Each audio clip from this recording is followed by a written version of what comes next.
You and I are about to watch a simple watermark change one kid's entire life. Looking back, Nero remembers his age 12 ceremony. Holding his hand, he realizes this single symbol decided his entire fate. Just from how people stare at him, everyone in the village glares with cold eyes since the water element is known as absolutely nothing but a curse. As a kid, Nero falls to his knees, completely shattered. But hey, that is exactly how this world works.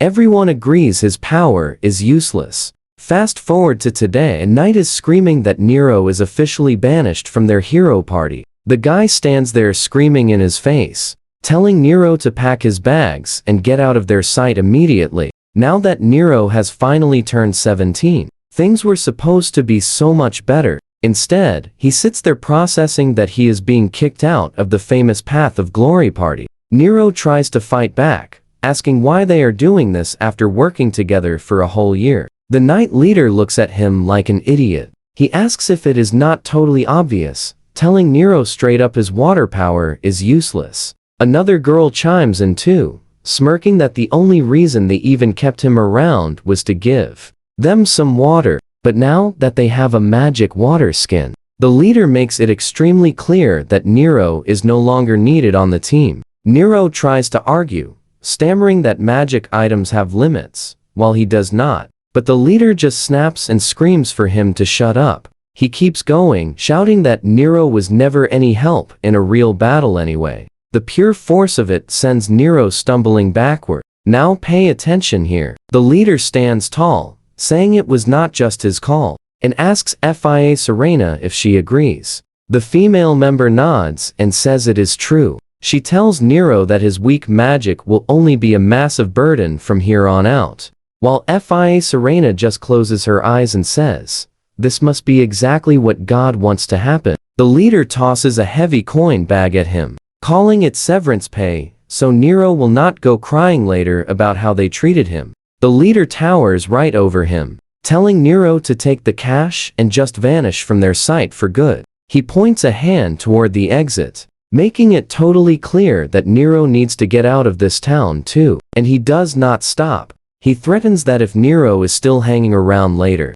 he will personally crush the kid with everything he has got. Nero is completely stunned. He asks what that is even supposed to mean, but the leader just grabs his collar and aggressively tells him to shut up. The second Nero tries to refuse the money, with a look of pure annoyance. The guy says it is strictly severance pay. He has absolutely no intention of taking back something he already offered. He tells Nero to just take the cash and leave the area unless he really wants to get cut down right here. Nero realizes there is no winning this argument, so he calmly says he gets it, and turns to walk away. A little later, Nero wanders the quiet streets alone, clutching his small coin bag and feeling totally lost. That is, until a friendly priest by a fence spots him, calls out his name, and asks why he is looking so sad today. We all feel that pain. Nero admits he actually got kicked out, which leaves the kind father completely shocked. The priest quickly asks if Nero plans on staying an adventurer. Nero just smiles brightly and says he is, even if it means he is back to traveling totally alone. The priest is glad to hear that, and quickly asks our boy for a fresh supply of water, explaining that normal water simply will not work for his magic. So the kind priest happily agrees to help. The two of them walk together past the massive church buildings and straight through the quiet town. As they walk, Nero spots something strange. He asks if that weird thing was there last time. So the father explains, there was actually a small earthquake very recently. The ground sank, and this ancient old structure just mysteriously appeared. He says it is an ancient device called a well, which people from a really long time ago used for water. The priest tells Nero to check it out while he grabs some empty bottles, and Nero cheerfully says he has got it. Nero leans over the edge to check. He figures if people used it for water, it must be way down at the absolute bottom. Nero stands by the edge of the stone well, wondering if he should try putting some water inside just to see what happens. So he holds out his hands and activates his magic, confidently calling out his water supply skill. Since every town has plumbing nowadays, Getting fresh water is usually super easy and not a big deal. Honestly, having weak water magic in a fight is mostly just good for annoying monsters, like splashing a goblin right in the face. Nero tried finding other uses for his power. He even figured out how to make mana water that actually restores magic energy. But since real magic potions are already common, Guy and the wealthy hero party never saw any value in what he could actually do. Hold up. Trust me, you're going to want to see what happens next. Drop a like if you are loving this, because things get totally wild. Alright, let us continue. Moving on. Nero starts pulling the heavy well rope and realizes this whole thing is way harder than he thought.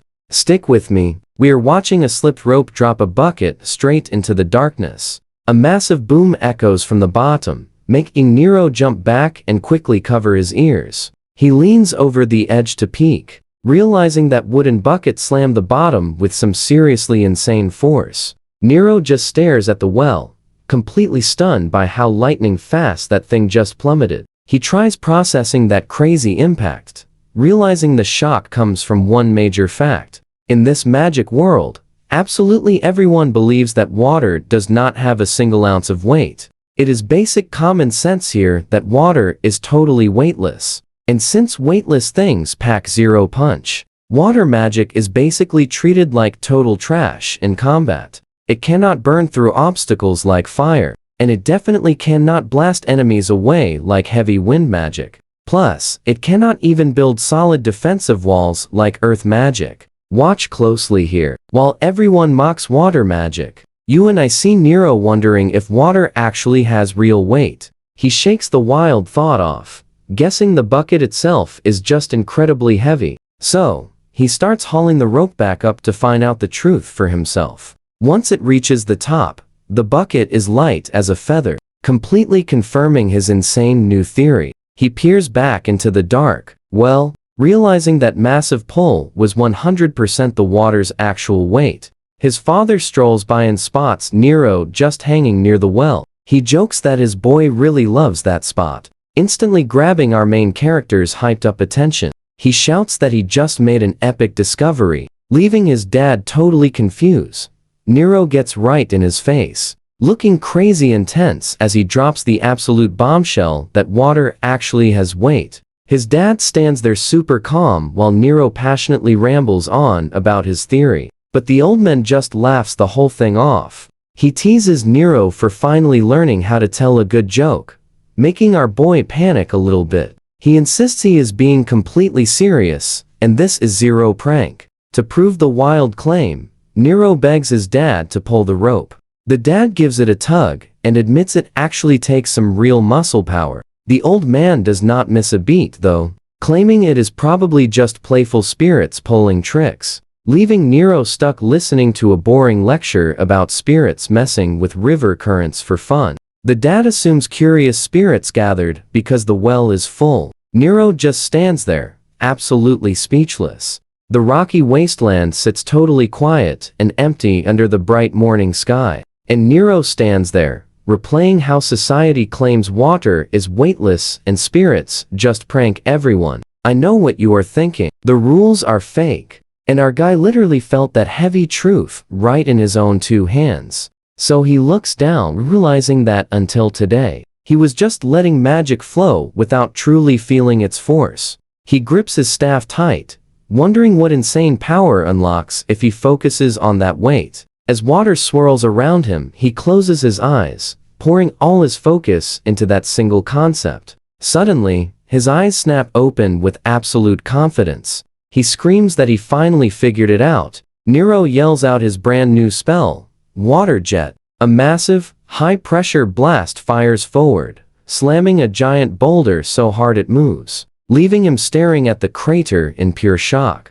He clenches his fist while his crest glows. His crazy theory was right all along. Nero is literally glowing with hype, shouting to the sky about how heavy water truly is. Remembering the struggle of pulling that bucket, he realizes more water means way more weight, and a confident smirk slowly creeps across his face. He has finally cracked the code on how magic really works. Suddenly, a mysterious voice speaks directly into his mind, offering epic blessings for mastering water logic. Nero looks around, completely confused, wondering who just spoke, since those words echoed inside his head. He checks his hand, and absolutely loses his mind. A glowing new mark burns right on his skin. He stares in total shock, frantically trying to figure out when it even appeared. It is a crest he has never seen, and these only appear during special rituals. But somehow, his gut instinctively knows that this new mark is actually the legendary sage's crest. He starts wondering if this insane new power is deeply connected to that mysterious voice he just heard. Nero still has a million questions about what is happening, but he decides to just test this new magic. Trust me, you and I are witnessing greatness. He focuses hard, squeezing all that water down into one spot. And it finally clicks for him. Come along with me. As Nero feels the energy surge, he raises his staff, and absolutely lets it rip. He shouts his water ball spell, forming a massive, swirling sphere. Boom! The blast carves a massive crater, leaving Nero completely speechless at his own insane power. A huge, confident grin lights up his face. He is stunned. The water attribute everyone called useless actually holds some serious, legendary firepower. But as he wonders how to aim a spell that gigantic, a mocking voice suddenly calls out from right behind him. Hey there, water boy. He turns around to face three guys fiercely glaring at him. The arrogant leader smirks, demanding to know what he is doing all the way out here. Nero calmly asks if they need something, but the thug instantly brings up his recent, harsh kick from the hero party. The leader sneers, mentioning he spotted Nero leaving the hero base clutching a bag of gold, calling it pathetic hush money. The whole squad starts laughing, mocking why a weak water mage would ever need such a massive stash of cash. The thug demands Nero to hand over the gold instantly. They loudly claim they will use it way better than him. But Nero stands his ground, asking since when adventurers became cheap crooks, and calling out their crime. The arrogant leader smirks. He laughs, saying nothing is illegal if you dodge getting caught, and crushing a total loser like Nero will be incredibly easy. Nero spots the guy drawing his weapon. Now pay attention here. Nero realizes this guy wields a martial crest, meaning he aggressively burns his own life force to power up his raw physical attacks. The thug charges fiercely, shouting to kick things off. He activates Severing Enhancement, and Nero realizes this guy is totally aiming to take him out permanently. So, he decides he cannot just stand there and get crushed. He pictures the water condensing tightly into a single, high-pressure point, preparing an epic burst. Nero focuses absolutely all his energy, shouting for his fierce water magic to finally erupt. He launches a hyper-compressed water bullet straight at them. The blast is absolutely massive. It catches the thugs off guard, and the extreme pressure hits like a solid wall, sending them flying. The enemy mage scrambles to his feet, cursing and screaming about the wild power he just witnessed. The ground is utterly destroyed, leaving behind an enormous crater. The trio loses their absolute minds, yelling in pure shock that a supposedly weak crest did all of this. Even Nero stares blankly at his hands, completely stunned that his basic water magic is actually this overpowered. But the leader refuses to believe it, pointing his sword and accusing Nero of hiding secret explosive bombs. Nero just gives him a completely blank stare, casually stating that it was literally just basic water magic. The thug screams that he is a huge liar, refusing to accept that simple water causes literal explosions. You saw that too, right? The ground splits open with a deafening boom. The panicking thugs scream about earthquakes. Huge streams of water blast up like an epic geyser. The archer yells as water floods everywhere. Nero spots something weird moving inside the spray, shouting a quick warning as he dives in to grab it. He actually ends up catching a tiny, round slime tossed out by the blast. He just stares at it in total confusion, asking the little buddy where it even came from. The slime simply tilts its cute head, making a weird squeaking sound. He figures his explosive magic probably struck an underground water vein by total accident, forcing both the water and slime upward. If he actually shattered an underground vein, he realizes he might be in huge, serious trouble. But the little slime clearly does not mind at all, affectionately rubbing against Nero's hands. Super friendly. The arrogant leader watches and starts mocking Nero again, saying the slime wants to be his new pal. He keeps talking endless trash, calling them a perfect match. A weak mage with a totally bottom-tier pet. The tiny slime starts making loud noises and jumping happily around. So Nero gently tries calming it down, laughing out loud at its wild, cheerful energy. However, the angry mage from the enemy squad finds absolutely nothing funny here. He glares down at the cute creature, calling it cocky. Still convinced Nero somehow rigged that last attack, the angry mage spins his wand, promising to show them what actual, high-level magic is really supposed to look like. He proudly shouts that there is absolutely no way basic water magic stands a chance against his super mighty wind spells. Out of nowhere, the fearless slime launches itself straight into the air. Nero can only watch in total surprise. Before anyone can even react, the little guy squeaks loudly and unleashes a massive wave of water, droplets straight down at the mage. The blast smacks the mage right in the face. He completely loses it as water floods his eyes, leaving him totally blinded and screaming. Nero looks at his awesome new partner and happily thanks the slime, telling it that it totally saved his skin just now. The slime happily bounces with cute sparkles. So what do you and I think? Best anime duo ever, right? Let's see what Nero thinks of this little guy. He figures out that blasting enough tiny water drops at the exact same time creates a totally devastating weapon. That archer thug completely loses it, screaming at Nero and the slime to quit messing around as he desperately grabs another arrow. Pulling his bowstring tight, he activates his snipe skill, determined to make absolutely sure this next shot hits. But Nero refuses to just stand there, pointing his fingers like a gun and charging up tiny magical water orbs right at his fingertips. Spotting the move, the archer instantly gets a terrible feeling and freezes up, totally shocked by such a lightning-fast counterattack. Before he can shoot, heavy water bullets smash into his chest and arms, blasting him backward while he screams out in agony. The swordsman sees his buddy go down hard and yells out in pure shock, staring at the archer collapsed on the ground. Now, the mage thug gets super annoyed, grinding his teeth together while chanting to cast a wind magic spell. Watch closely. He launches a sharp wind blade at Nero, sending a slicing wave tearing across the battlefield. The mage keeps pushing, comboing into a windhammer and calling down a massive air gust to crush Nero from above. But Nero stays totally calm, raising his wand to create a massive water sphere blocking that heavy wind pressure. The two spells crash together in a massive energy burst, sending a wild shockwave exploding through the air. That mage just stands there completely stunned, trying to figure out how his epic wind magic got cancelled by simple water. Nero stays chilled out, explaining that his water is actually heavy, which is exactly where all that extra power originates. The guy completely loses it, calling Nero an absolute idiot and screaming that water should never be heavy at all. He starts shaking, insisting that useless water magic could never actually attack like that, so it has to be some kind of cheap trick. Refusing to quit, he charges up another spell, screaming that his mighty wind won't ever lose to weak little water. But Nero just grips his wand, telling the guy, if that was a windhammer,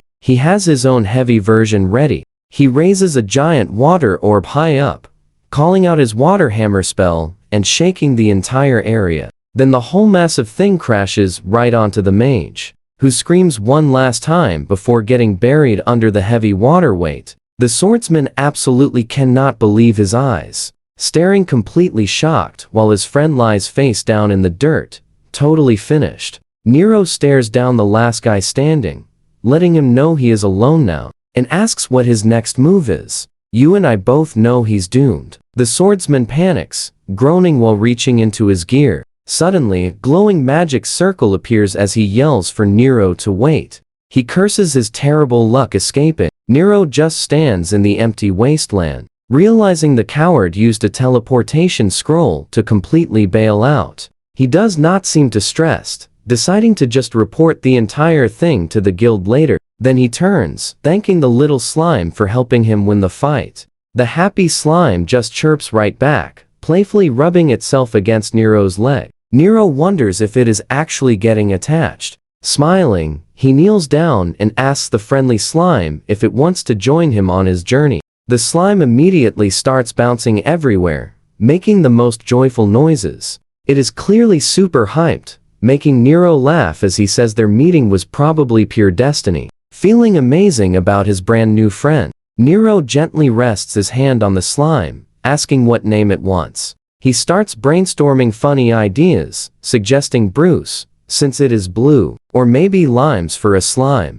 Then he remembers the little buddy showed up alongside water, triggering a sudden spark of inspiration. He finally has the absolute perfect idea. Nero shouts out the name Suimu, asking what it thinks, and the slime chirps happily like it is totally down. He makes it totally official, declaring its name is Suimu forever, and starts spinning the little guy high in the air. Both are having an absolute blast together. Suimu looks up with a huge happy expression, feeling incredibly great about everything. But Nero pauses for a quick second, wondering if he just saw the slime faintly glow, figuring it was just his wild imagination. They go back to hanging out while Suimu hums a cheerful tune. Nero gives Suimu a soft squeeze, saying he is super glad they are a team. Suimu spins around, totally thrilled to be there. But things get insanely crazy the second they reach the guild. The receptionist, Fleur, aggressively slams her hands down,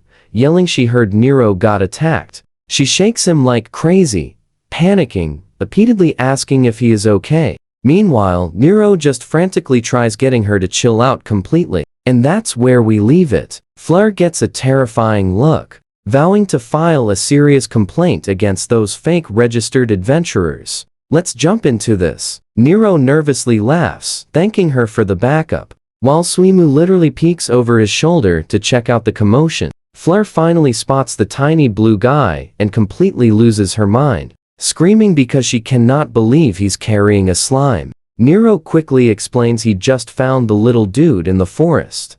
They totally clicked, and now he's excitedly raising it himself. Taking a breath, Fleur admits, people actually do keep this specific type as pets all the time, which immediately makes the vibe better, but then her face gets super serious. She tells Nero she's absolutely stunned he made it back without a single scratch. She points out those thugs had awful attitudes, but insane strength. Honestly, she's super impressed Nero was actually fast enough to absolutely outrun them. Nero tries clearing things up, insisting to Fleur he didn't actually run away at all. He totally used his magic to blast those guys. Suimu chirps in agreement, but Fleur just stands there, glaring directly through her glasses. She is definitely not buying this wild story for one single second. Getting totally fired up, she says there's zero shame in running. For an adventurer, knowing when to bail is actually a brilliant tactical move. Fleur insists he doesn't need to act incredibly tough around her, promising she'll make sure those thugs get busted, while Nero just gives a completely weak reply. He realizes convincing her right now is practically impossible, so he'll just have to prove how unbelievably strong water magic actually is later on. The conversation suddenly shifts when Fleur notices something's missing. She asks Nero why he's totally solo today and where his party is hiding out. Nero gets super awkward before finally admitting the harsh truth. He is actually done with the path of glory, for good. Fleur totally freaks out. She yells in pure shock, asking him why in the world he'd ever leave a top-tier party. Now pay attention here. Nero finally breaks everything down, fully explaining to her exactly how that entire chaotic mess went down with his team. Hearing the full story, Fleur lets out a massive sigh. She finally gets it. He didn't just quietly quit, he was kicked out. Nero mentions Guy will probably swing by later to handle his side, but for now, he's just ready to process the withdrawal and completely move on. He drops the quest completion papers onto the desk, sliding over an incredibly heavy coin bag. asking if he can just submit it all together. Fleur is absolutely speechless at the sight, staring wide-eyed at the insane loot, asking where in the world he managed to score something like that. Nero casually laughs it off, calling it his severance package, joking about the hero's party actually being super generous, which just earns an incredibly awkward laugh from her. Things take a super serious turn. Fleur points out that having a water affinity is definitely going to make adventurer life incredibly tough from here out, though she totally offers to help him find another group. She keeps the harsh reality quiet. But you and I both know nobody wants a water mage, and joining the hero's party was just pure lucky timing. Nero totally catches her drift. He thanks her for caring, but confidently lets her know he's actually doing completely fine on his own. Always the optimist, he looks at the bright side, saying there's a ton of epic things he wants to try now that Suimu is by his side. Fleur finally smiles, seeing he's in a great headspace. She warmly reminds him she's always around if he ever needs someone to chat with. They say their goodbyes, and Nero walks right out of the guild, feeling incredibly hyped about whatever epic journey comes next. Stepping out into the bustling town, he takes a huge breath, telling himself it's officially time to get moving. Strolling down the street with Suimu chilling on his shoulder, he suggests finding an inn and getting food, cheerfully asking the little guy what sounds yummy today. The scene suddenly cuts back to the Adventurers Guild building as a gorgeous sunset paints the roof. The knight leader marches up to the counter looking super serious, telling Fleur he needs to officially process Nero's permanent party expulsion. But Fleur drops a reply that completely catches him off guard, making him instantly stop and ask her to repeat it. She casually explains there's zero need for his paperwork because Nero already showed up and fully finalized the withdrawal himself. Looking at him with massive disappointment, she demands to know why they'd ever kick him out after working together for a whole year. The leader just loudly scoffs and looks away, rudely claiming the guy simply wasn't a proper fit for their elite high-level group. Completely dismissing the whole topic, he turns his back, coldly asking if Nero actually had the basic decency to leave town yet. Fleur totally loses her temper. She furiously yells back that just because he isn't in their squad anymore doesn't mean Nero has to abandon his home. Suddenly, one of those thugs steps right up to the leader, acting incredibly tough and saying he totally disagrees with what Fleur said. I know you're gonna hate this guy too. He starts violently trashing Nero, saying garbage like him shouldn't even be allowed in town. He just keeps going. Let's dive in. He laughs, trying to join the team, claiming he is way more useful than some loser who only makes water. Fleur tries to jump in to shut him down, but before she can even speak, things turn totally violent. The knight leader hits him so hard he starts coughing up water, barely asking what just happened while gasping for air. Standing right over him, the knight leader calls him a worthless grunt,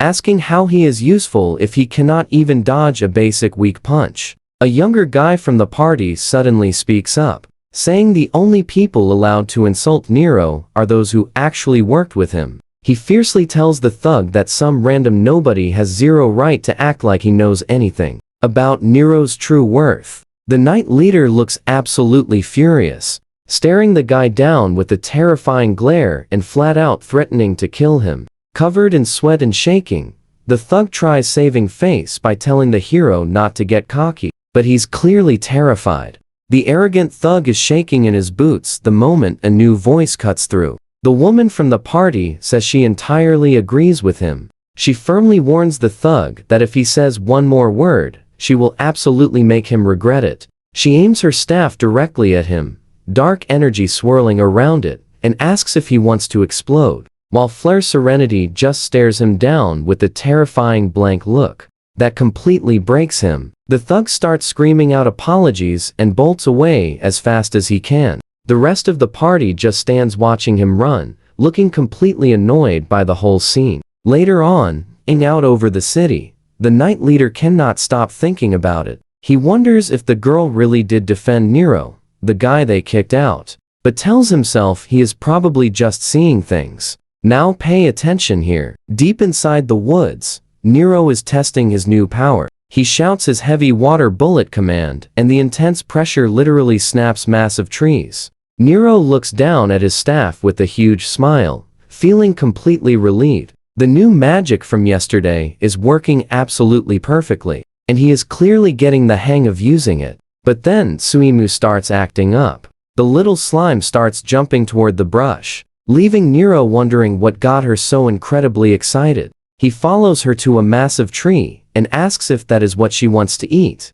Some huge ripe fruits are hanging high up in the branches, and Suimu seems completely determined to get them. Nero remembers she was a huge fan of the sweet fruit they had with their meal yesterday. He watches the little slime get totally worked up for a snack, but then realizes there is a problem. He checks the high branches, sighing that it is going to be pretty hard climbing up there in his current clothes. But while thinking it over, he notices something bizarre. Nero watches in pure shock as a long, watery arm shoots from Suimu. The little slime stretches up to a high branch and snaps a fruit off like it is nothing, leaving Nero incredibly impressed. He calls Suimu amazing for doing stuff like that, while she just chirps happily, holding on to her new snack. And Nero keeps thinking, mentioning how she stretches and moves things around even though her body is basically just plain water. Suimu looks like she is in heaven hugging her apple, but Nero's expression suddenly changes. He pauses, eyes wide as a crazy idea clicks. He begins excitedly, mumbling to himself about how he finally gets it. You and I both see it, right? If he applies Suimu's slime logic to his own water magic, he can really change things up. He shouts that he has got it, as glowing water spheres pop into the air all around him, and he wastes absolutely no time testing them out. He calls out a brand new water whip spell, and thick ropes of pressurized water blast from his position, aggressively lashing through the dense trees until the whips actually wrap tightly around heavy trunks. Nero lets out a surprised sound, seeing the water limbs grabbing branches and holding firm, and he simply cannot help but laugh. He flashes a massive smile, realizing this brilliant new trick is going to be incredibly useful. Turning back, he gives the little slime a gentle pat. He thanks her, saying he owes this light bulb moment to her, and Suimu just proudly chirps right back. Pumped up, Nero tells Suimu that with this awesome new trick, they can keep taking on jobs exactly like before. He says they should do their best, and the slime happily chirps in agreement. Later on, the scene shifts back to town with sun shining over rooftops. A guild worker mentions the request boards, grabbing some papers off the front desk. Fleur nervously holds up a specific sheet, suggesting that maybe Nero should try a simple herb gathering quest. And that's where we leave it. Nero just stands completely blank, slowly repeating, herb gathering like he cannot believe it, until he finally snaps. Trust me on this. He angrily yells that these basic jobs are just for total rookies, passionately arguing his case for a real challenge. He confidently points out that despite going solo now, he's a proud rank adventurer who absolutely needs quests that actually match his current skill level. Fleur refuses to budge, giving him a seriously stern glare. She quickly reminds him he only survived those tricky dungeon runs because his old team always watched his back, pointing out that all three of his former partners were actually solid D rank fighters. She bluntly tells him that surviving completely solo is another story entirely, making poor Nero look down, feeling incredibly discouraged and totally helpless. He quietly mumbles to himself that everything changed since he can actually fight now. Nero silently realizes that just arguing isn't nearly enough, especially since he hasn't even shown Fleur his epic water magic from the previous victorious battle. He quickly realizes he needs solid, undeniable proof to successfully show her he can actually handle things himself. So, he excitedly yells out loud and shoves his right hand forward. He eagerly tells Fleur about this brand new crest on his palm, but she rubs her forehead like a massive headache just hit, totally confused by what he is claiming. Fleur blankly stares right at his open hand, bluntly asking where this magical crest actually is. Nero instantly starts sweating, flashing a super nervous smile while asking if she seriously cannot see it. He desperately shoves his hand closer to her face, practically begging her to take a better look. Fleur pauses to look, claiming she finally understands his situation, which completely and utterly confuses poor Nero. She teases that he is obviously hitting that weird age where teenage guys start acting totally strange, giving him the most hilarious, smug look. Now pay attention here. She jokingly says she totally gets wanting to believe a secret power awakened. Like you're the main character in an anime, or something wild like that. She laughs, telling him it is honestly just an embarrassing phase that literally everyone experiences once. Nero and his tiny slime friend completely lose their minds, loudly yelling in absolute shock that she thinks he is faking. Nero sadly stares at his hand, feeling entirely defeated. He just cannot figure out why she cannot see the glowing crest. But then, Fleur suddenly turns super serious again. She honestly admits that if he is determined to take tougher quests, she cannot legally stop him, though she still clearly harbors some major doubts about it. Fleur stares deeply into his eyes, firmly telling the young adventurer to carefully think things through before making any big choices. She warns that while adventurers always risk getting hurt, acting super reckless never ends nicely, leaving Nero just staring back, truly feeling her warm,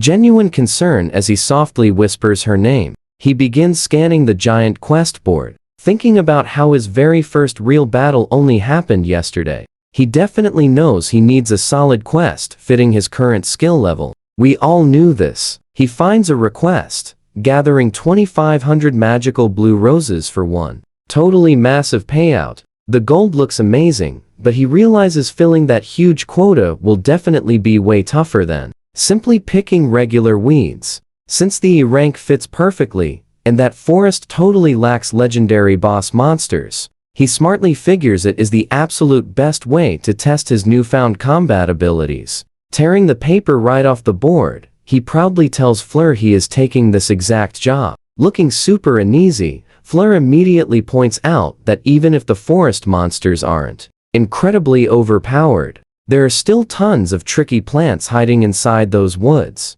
making soloing pretty incredibly dangerous. Nero simply flashes a massive grin, saying they will be totally fine since Suimu is coming along, while the adorable little slime happily chirps in agreement. Fleur watches the duo, secretly thinking that while the pet is completely adorable, she honestly doubts that tiny little slime can actually fight. Nero proudly reveals Suimu actually saved him when those rogue adventurers attacked earlier, so he firmly knows he can always rely on her. Surprised, Fleur openly admits she never imagined a cute slime being a fierce fighter, clearly impressed as she praises the little creature for being amazing, because this quest definitely perfectly matches his current rank. She sighs, admitting she cannot refuse his request, even though she still seems pretty deeply worried. She urgently tells him to stay extra careful, kindly reminding him to grab healing potions if he can afford them.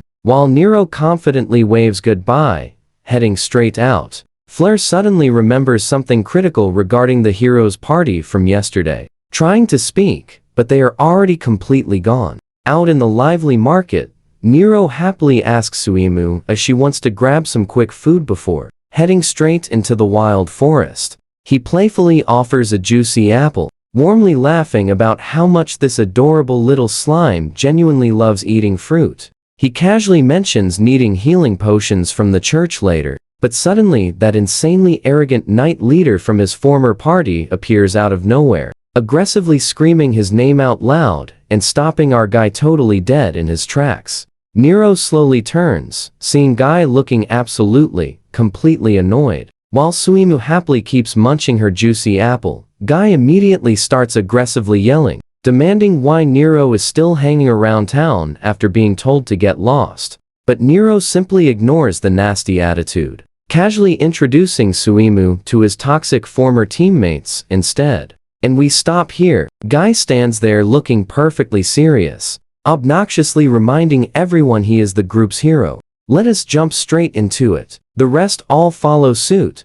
Fia the mage and Serena the healer. Guy stares down at the slime, intensely judging it, asking why that little thing is even here. Nero casually explains her name is Suimu, his new travel buddy, since they just met yesterday. So Guy just narrows his eyes, glaring back hard. This makes Nero innocently ask if he actually has a problem with her. Guy angrily snaps they have absolutely nothing to say, aggressively demanding when he is finally leaving town. But Nero stays completely calm. He smoothly tells the furious Guy he has zero plans to leave town in the first place. Nero cheerfully explains that since this is exactly where his adventurer journey started, the entire city feels like a home to him. So he firmly repeats, he is going nowhere. Guy just stands there looking completely annoyed. Gripping his sword tight, he warns Nero that with weak skills he will never survive this town. He harshly tells Nero to head out west to a quiet place called Norland instead. Nero looks totally confused as Guy explains it is just a rural town full of weak monsters and friendly folks. This makes Nero actually pause. He cheekily asks Guy if he was actually worried about him. Guy just completely freezes. Guy starts screaming at him to shut up before he violently takes him down. Meanwhile, Nero realizes that terrible logic makes zero sense since they kicked him out. Nero happily holds up Suimu, asking Fia if she wants to gently touch the little slime. She looks totally caught off guard. So, Nero calmly explains that Suimu is actually incredibly friendly and loves pets. Fia acts like she is just doing him a huge favor, but Serene eagerly jumps in, wanting a turn. Nero notices the guys standing back are glaring daggers,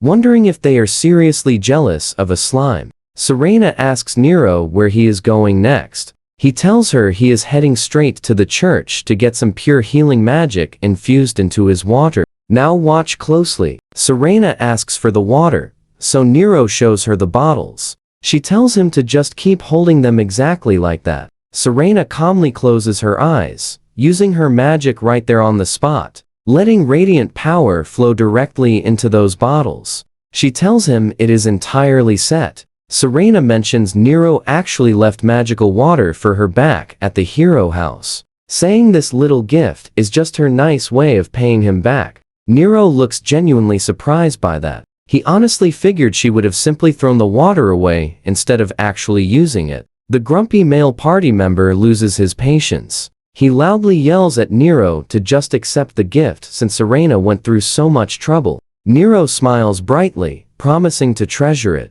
Meanwhile, Fia happily hangs out in the background, still holding onto little Suimu. Serena kindly hands it over, telling him to make sure he uses it, especially if he ever gets into a truly dangerous spot. Fia looks a little sad to finally let go, but she tells Nero she is giving Suimu back now. She blushes a bit, sweetly thanking him for letting her hold the cute guy. The rigid knight leader ruins the vibe, ordering everyone to stop wasting time and get moving because they have a strict schedule. Nero looks up as the leader calls his name one last time, but the guy is not being nice. He cruelly tells Nero to just get the heck out of town, since he finally found a cute pet to replace him, anyway. Nero looks down at Suimu, innocently asking the little slime if he really thought he was actually cute. But Guy completely loses his cool. He blushes, loudly yelling there is no way. He felt that way before violently threatening to strike Nero. The party finally starts walking away, leaving Nero standing completely alone in the street as he quietly watches his old teammates disappear into town. Nero gets a serious look on his face. You and I both caught that, right? Guy's parting words definitely felt less like an insult, and more like a serious warning. He also notices that nobody in the whole party saw his awesome new crest, so he warmly smiles at Suimu, saying it is time for them to move on. While the vibrant city stays busy going about the day, someone hides in the dark shadows, watching absolutely everything. A mysterious man in a dark hood and a monocle steps out. He smoothly greets Guy, dramatically, telling the young hero it has been quite a long time. Guy and the girl stop in their tracks. They look extremely annoyed as Guy recognizes the old man as a guy named Hilton. Hilton slowly adjusts his glasses, mentioning he was just silently watching their little scene earlier.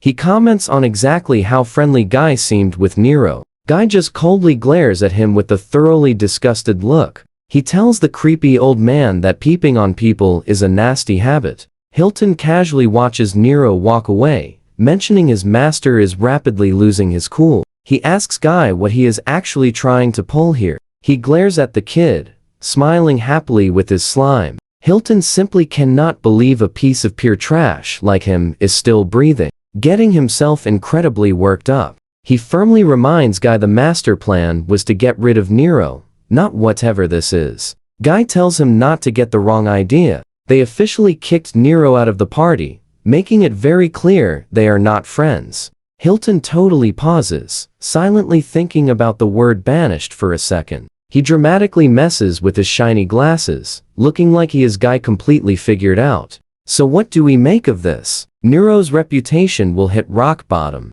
keeping that shadowy person happy about him being socially ruined. Let's dive right in. Hilton isn't buying this excuse, telling Guy his master demands way more, claiming the party should have known better. Hilton firmly explains that his powerful master simply cannot forgive someone as utterly useless as Nero even existing in their world. So, as his master watched Nero leave the family estate, Hilton coldly claims Nero was only allowed to walk away because the master didn't want to get his own hands dirty. Hilton looks completely fed up, telling Guy that just ruining a reputation is way too soft, especially since the original order was to take him out permanently. Adjusting his glasses with a deeply annoyed look, Hilton tells the Guy that this entire situation has become a massive problem. He glares right at Guy's back, bluntly asking if he's secretly planning to double-cross the master, making the girls in the back look incredibly nervous. Guy frantically explains he isn't trying to start anything, but people really need to use their heads. Guy quickly points out their guild reputation is finally shooting way up, and betraying a weak teammate would absolutely look like trash to the public. He keeps pushing, arguing that as long as they win, Gilder wins too. The absolute last thing Guy wants is bad press from some messy mistake. Hilton takes a quiet second to think, rubbing his chin, and grudgingly admits there might actually be some real logic to Guy's point. He notes that since Guy's family serves the Axis house, the master would definitely be proud watching him succeed brightly as a hero. But Hilton quickly turns to leave, telling them that while he gets the vibe, there is absolutely no way the master will ever be satisfied with just that. Watch closely now. Guy starts sweating, looking totally shocked when Hilton coldly announces he'll handle the job himself. Before Guy can even finish his sentence, Hilton is already walking away with a completely ice-cold look on his face,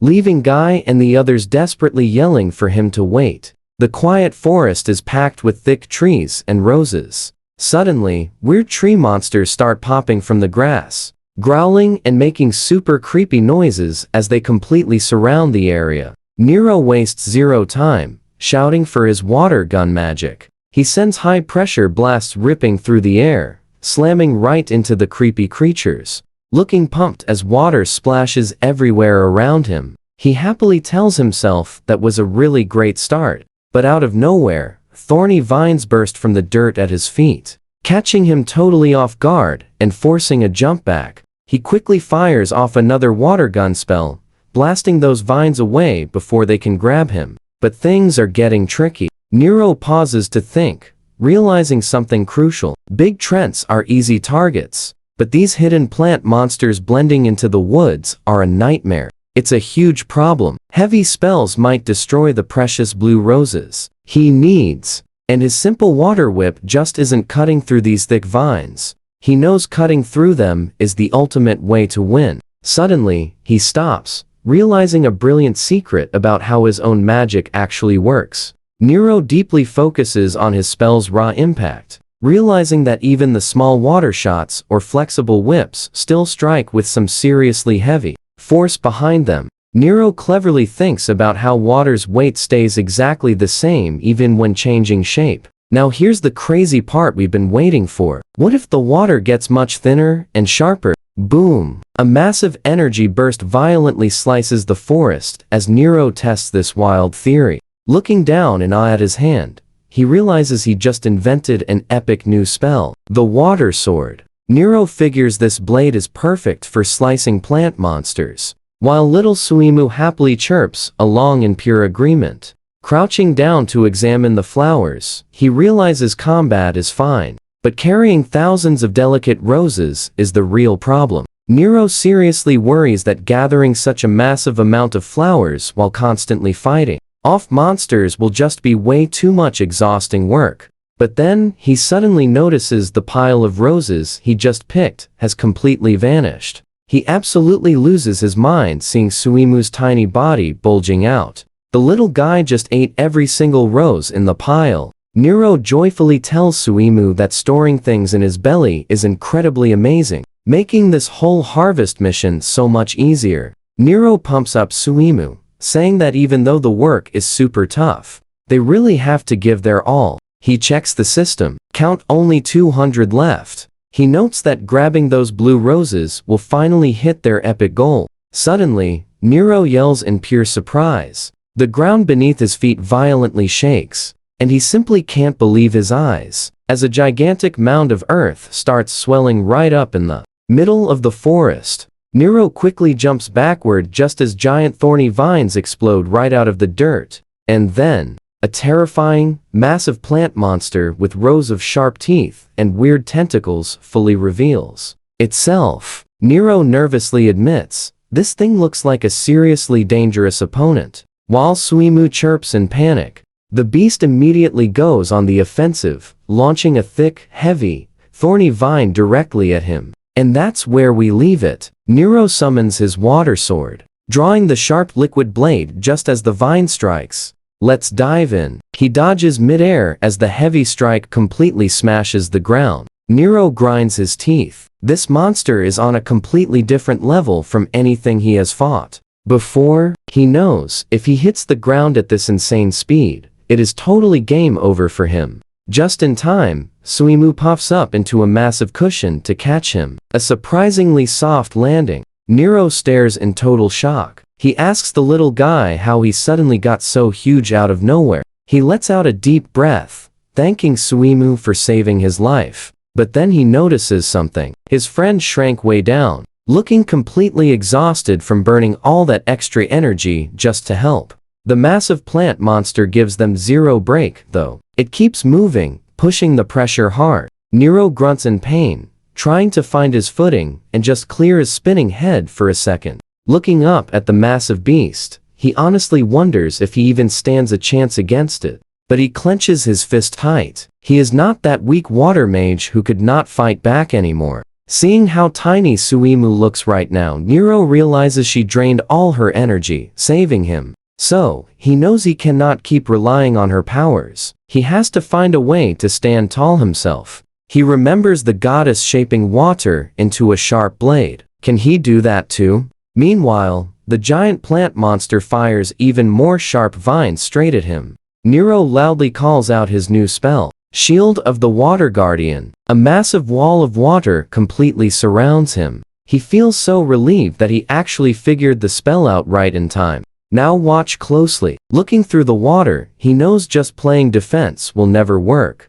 So, he stops worrying about the mess his magic might cause. He cannot afford to hesitate anymore. Focusing everything he has into his palm, he chants for one massive strike. He fires a heavy water bullet that slams the beast with enough raw force to completely wreck it. Nero thinks he finally wiped out those annoying tentacles. Now, he is ready to focus on crushing the main body. He fires off more water magic, but stands completely shocked when the monster instantly grows its vines back. He realizes this is endless because the crazy thing keeps regenerating fast. Plus, it is already charging up another huge attack. Nero looks at Suimu, honestly wondering if he should just pull back. But before he can even decide, the monster points its center upwards and shoots stuff into the sky. Nero looks up. The attack is raining down from above. He barely holds his shield as the projectiles burst into heavy rain,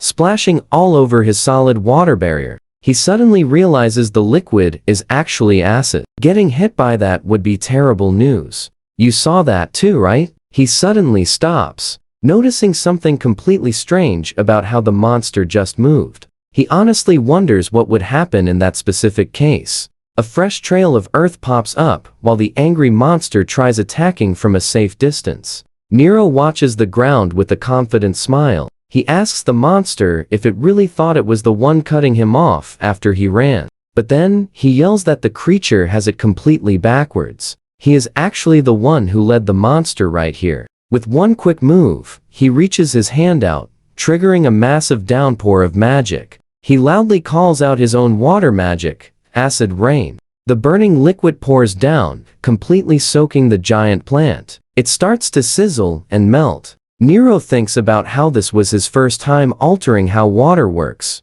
Thankfully, it turned out fine. The monster kept its distance from the acid earlier, so he knew its weakness. He explains he only moved because he wanted to keep his blue roses perfectly safe. Standing over the messy pile, he notices something strange. Right there in the middle of the melted mess, a tiny object is brightly glowing. Nero picks up a glowing crystal from the melted plant remains. He asks if it is a magic stone, while Suimu bounces around him, making all kinds of happy noises.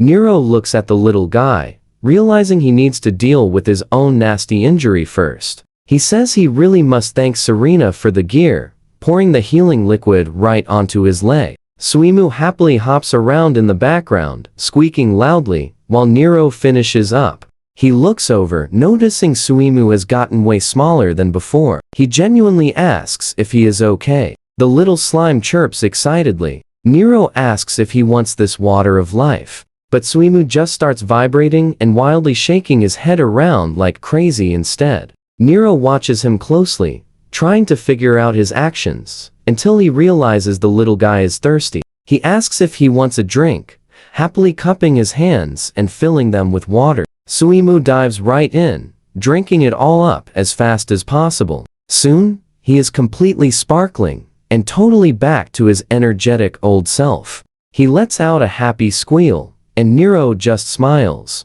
Nero watches Suimu bounce around, saying it is totally crazy how he completely bounces back just by drinking some water. Since the little guy feels better, Nero suggests they finish picking the remaining blue roses so they can finally head back home. That's where we leave it. They safely make it back to town to drop off the goods. Alright, come along with me. Fleur and the shop guy stand there, jaws absolutely dropped, watching Suimu spit out a massive mountain of flowers. Fleur just cannot believe all that fit inside the slime. The shopkeeper admits he's never seen a slime do anything like that, while Nero just casually says that's the entire haul. Nero then pulls out a magic stone, asking if they want to analyze the ones he got off those monsters in the forest. Fleur says that would be a huge help for studying local beasts, promising to pass them to the right folks, while the shop guy simply tells Nero he is doing an amazing job. Gripping the stones, Fleur lets Nero know that inspecting all those rare roses will take at least 2 or 3 hours. So Nero figures they might as well grab a late lunch, and Suimu lets out a super happy squeal. He turns to leave with the little slime on his shoulder, but right then, somebody calls out his name. Fleur looks totally speechless while holding the magic stone, asking if he actually defeated the monster it came from. Nero just gives a casual smile, confirming his water magic did it all. Fleur stands there sweating, totally unable to process this, while Nero simply tells her he will swing back later. The shop guy just laughs, calling it a great joke since everyone thinks water magic is practically useless for combat and always gets ignored. But here is the thing, magic stones are actually incredibly rare finds. You might find them in mines sometimes, but those specific spots are few and far between. Most of the time, they sit inside powerful beasts that are way too dangerous for normal people. Fleur stares at the gem, whispering that Nero having this is the absolute proof she needs that he won that crazy fight. She still cannot wrap her head around it, asking him again if he truly just used water magic for this. Moving on, Nero heads outside with Suimu, wondering if they should go pass some time or just head straight for a big lunch. Nero smiles at the little slime on his shoulder, noticing its happy chirps are just like before. He offers Suimu fruit or a drink, But watch closely here. His mood shifts when he spots 3 mysterious guys in long hooded capes heading his way. He thinks this whole group looks incredibly sketchy, so he decides it is best to just steer clear and keep moving. Except one of the hooded guys suddenly moves in, cutting him off and getting right in his space. Nero completely freezes up as he realizes something bad just happened during that tiny, brief moment. And he lets out a massive shout when he looks over and sees his shoulder is now completely empty. That hooded guy is already booking it with Suimu tucked under his arm. Nero yells after them as they vanish into the busy streets. He chases them down, eventually ending up in a narrow alleyway where the entire gang is waiting for him. The leader smirks, telling Nero it looks like he has really been rolling in the cash lately. Nero glares at them, asking why bring Suimu into this, and what they are actually trying to pull by luring him here. The big leader explains those thugs from before were his henchmen. Since Nero messed with them, they cannot even work as adventurers anymore. He gets right in Nero's face. As a boss, he cannot just sit back while some small fry shows them zero respect. He is clearly fuming, mentioning that thanks to Nero's stunt, some guy at the guild completely humiliated him, but Nero just does not get it. He asks what some totally random grudge between the leader and another guy has to do with him. You and I know this is crazy. Nero cannot believe they kidnapped his slime over some dumb, misplaced grudge. And honestly, he just straight up admits that he does not even know who any of these people are. That seriously sets off the guy holding Suimu. He screams at Nero to stop screwing around with them. Nero finally looks at their faces and remembers, asking if they are the exact same losers who tried jumping him a while back. The guy smirks, saying it is about time he remembered, especially since Nero is the reason they are treated like wanted criminals now. It is a total disaster for them. They cannot join guilds, and adventurers are constantly hunting them down, making their lives a complete mess. Nero will not back down, saying this is their own fault, specifically calling out Lara, but the thugs do not care. One hooded guy tells Nero to just shut his mouth and hand over all of his cash. The leader stands there with a nasty grin, saying Nero should view this money as payment for causing them trouble. They clearly did their homework. The hooded guy mentions they already know he finished the Blue Rose quest, so he has got the loot. You and I just hit a cliffhanger. He calls Nero a weak water mage using dirty tricks, demanding the reward himself. Let's dive in. Nero gives them pure disgust, asking when these so-called adventurers turned into a bunch of low-life thieves. The thug holding Suimu gets furious. He asks if Nero even grasps the bad situation he's in. Meanwhile, the little slime chirps, trying to look tough, while the thug demands to know Nero's actual escape plan. Nero totally holds his ground, asking what happens if he refuses. The thug smiles, threatening to crush the little slime first before finishing Nero off. But our awesome hero stays incredibly cool and completely unbothered. He tells them if they try anything stupid here, they'll get caught instantly and be totally finished. The thug holding the slime snaps back, telling Nero to stop being naive if he really thinks they won't completely wipe him out. But the giant guy in the middle claims taking out a kid and a slime is super easy, bragging that they have special fixers who handle that dirty work. Another guy with earrings laughs, telling Nero it's a huge shame he isn't a girl, because they would have had way more fun with him.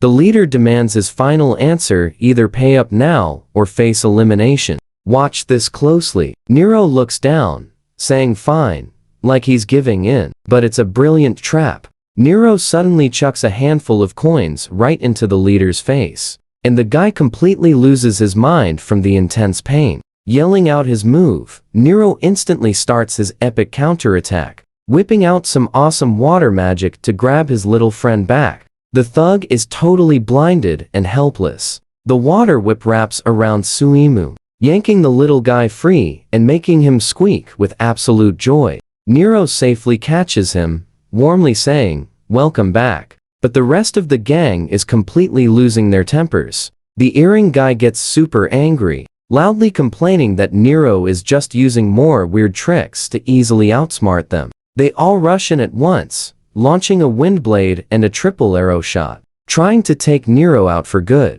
Nero shouts his defensive spell, Shield of the Water Guardian. A massive water wall pops up, perfectly stopping the fierce wind and dangerous arrows, making the thug with earrings and the archer girl look absolutely stunned. They shout in pure surprise, but Nero doesn't give them a single second to breathe, instantly prepping his next water magic attack. Right at his glowing fingertips, he loudly yells his water gun spell, firing high-pressure water blasts that catch the villains completely off guard. The intense water hits the leader and the archer girl right in their faces, blasting them backward. The earring thug is furious that Nero actually dodged their first wave, but he confidently thinks he's finally close enough to win the fight. The angry thug charges in using a martial arts move called Severing Boost, but Nero is already moving to block him, and the guy can't believe his own eyes when he sees Nero holding a cool sword made entirely out of pure water. The foolish thug tries talking tough, claiming he has the advantage in a sword fight despite Nero's tricks, but he's already clutching his face because water from the glowing sword keeps splashing into his eyes, leaving him completely blinded. The earring thug takes a massive blow right to the back of the neck and quickly starts to fold. He feels the full force, as Nero cheerfully explains. He only used the back of the blade to knock him out, leaving just the leader as the last one standing. He asks if that's how it's gonna be, while reaching right into his belt pouch. He starts talking massive trash, calling Nero a petty coward for using his water magic to hide his true power like some little worm.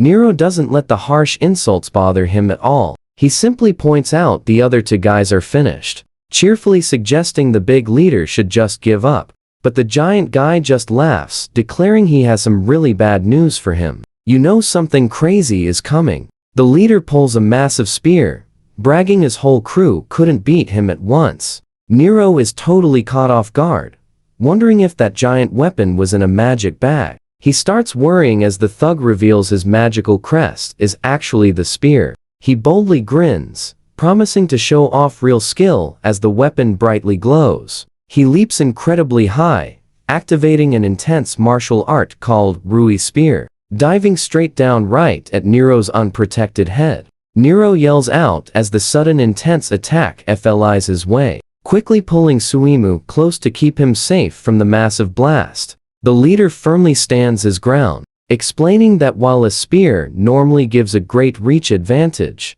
he has much more than that. He proudly boasts his specific martial arts can extend his reach further than any normal physical weapon could ever go. He shouts he's basically invincible and powerfully thrusts forward, forcing Nero to throw up a strong circular water shield perfectly in time. The guy gets super annoyed, calling Nero a total coward, claiming he must be hiding a thick steel plate inside that tricky water magic. Thinking there's a hidden plate in the way, he decides he'll just have to pierce right through it, intensely winding up his very next devastating move.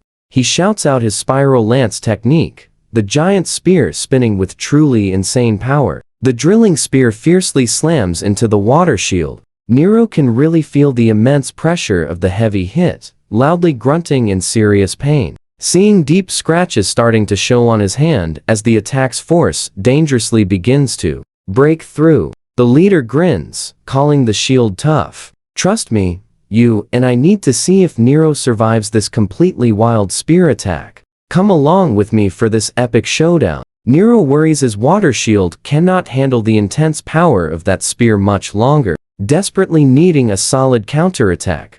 But he has to keep his magic low-key to avoid totally wrecking the entire city around them. The big problem? That guy's spear is moving way faster than Nero can even ready his own water spells, so he desperately wishes for a way to strike back and land a hit without ever stepping outside the safety of his magical shield. Suddenly, Nero stops. He realizes something absolutely massive might work. He just needs a brief second to think it over. Could a water attack pass completely through his own shield, since they share the exact same element? He goes for it, loudly shouting Water Lance, firing a powerful blast of water straight through his own defense. The leader is completely stunned. He yells out, totally unable to believe the move.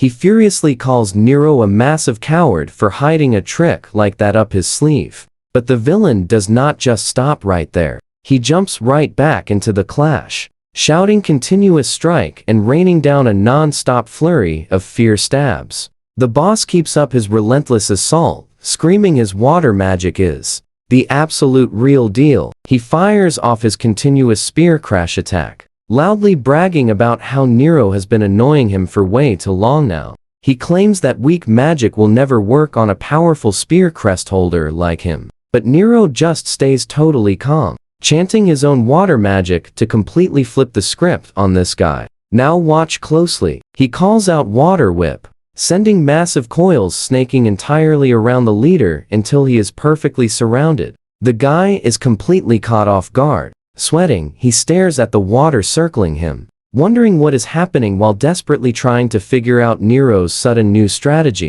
He demands to know if Nero only made him block earlier to sneakily set up an attack from his blind spot. Even though he looks seriously worried, he tries acting tough, yelling that whatever crazy trick Nero is pulling right now is just totally pointless. Nero does not seem bothered at all, calmly telling him that this entire match has actually already been decided right here and now. Giving the guy a dead serious look, he asks one simple question. Does he have any idea just how incredibly heavy water can actually be? The leader looks up at the massive wall of water above him, screaming that Nero is totally crazy because there is no way water is heavy. Nero finishes his move, calling out Water Hammer. A massive, crushing weight of water slams right down, instantly ending the fierce fight then and there. As the whole town stays quiet, Nero pulls out a small bottle, pouring healing liquid over his hand to treat those minor scratches from the intense fight. He tells Suimu he is super glad they brought the water of life, mentioning they owe Serena huge for the help. Then, he looks down at the defeated thugs, trying to figure out his very next move. You and I are probably thinking he should report this to the guild, but suddenly, a massive guy in heavy armor just appears right at the alley's dark end. Staring at the wreckage, he asks Nero if he is the one who completely trashed them, leaving our kid totally caught off guard. The man has this super intense look on his face. Nero just cannot tell what his deal is as the intimidating guy keeps walking closer.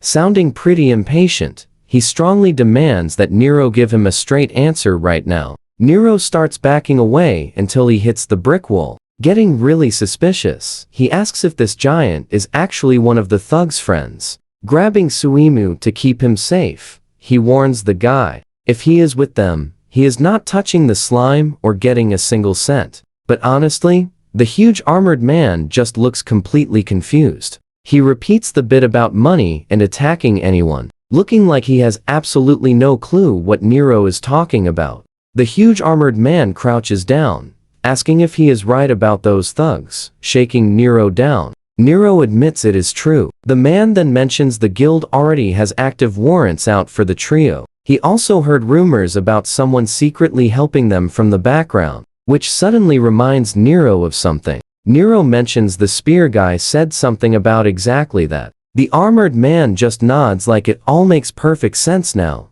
But Nero is still super confused. He finally asks the guy who he actually is, since the man hasn't even introduced himself yet. The guy looks him right in the eyes. He is Sanders Thor, the guild master of the Adventurers Guild. Nero is left completely and totally shocked. Sanders adds that most people just call him master, while Nero desperately tries processing that he's talking to the big boss. Nero introduces himself simply as just Nero. Sanders repeats the name like he has heard it before, looking at the kid with a brand new level of interest. But then he stops, asking if he really just goes by one single name. Nero looks a bit uncomfortable, tightly clutching his hand right where his crest is. He explains his old family name used to be Axis, but since getting exiled, he isn't allowed to use it anymore. So he looks up, confirming he is just Nero now. Sanders Thor casually brushes off the sad details, saying that either way is perfectly fine. He tells Nero it is time to get moving, leaving the kid pretty confused as he asks where they are even going. Sanders says they are hitting the guild, and trust me, when they walk in, Fleur looks like she just saw a ghost. Stick with me here. She is totally stunned, seeing Nero walking right beside the massive guild boss. Sanders grins, saying her timing is flawless. He tosses Fleur the job of handling those thugs outside. Poor Fleur is just left completely baffled, repeating his orders back like a massive question mark. Turns out those thugs who attacked Nero were already famous on wanted posters. Plus, they totally snagged their main boss. The guild staff easily guesses these goons are hiding a huge pile of crimes. They dragged them off for questioning, while Sanders looks back at Nero. The big guy says they need a very private chat upstairs. Suddenly, a tall girl with long hair opens the door and says hello. Fleur glances over, completely caught off guard by this visitor. Fleur quickly tells the guest that the guildmaster is currently busy. He just dragged that new adventurer girl into a private room. The tall girl stays super chill about it. She nods gently, saying she will gladly wait outside until they finish up. Down the hall, in that private room, things get incredibly intense. The atmosphere shifts instantly as Sanders sits right across from Nero. He looks at the kid, saying he has a really massive question. Nero just stands perfectly still, asking the guildmaster exactly what he wants. Sanders reveals a massive magic stone. He demands to know exactly how Nero defeated the terrifying beast it came from, the agrophilia. Nero simply raises a hand. He calmly explains that since he possesses the Water-Crest, he naturally used water magic to win. Sanders glares right back with extremely piercing eyes. He asks the kid if he is genuinely serious right now. Nero never blinks, confidently insisting water magic is absolutely perfect for combat. While Suimu chirps from his shoulder to agree, Sanders paces the room,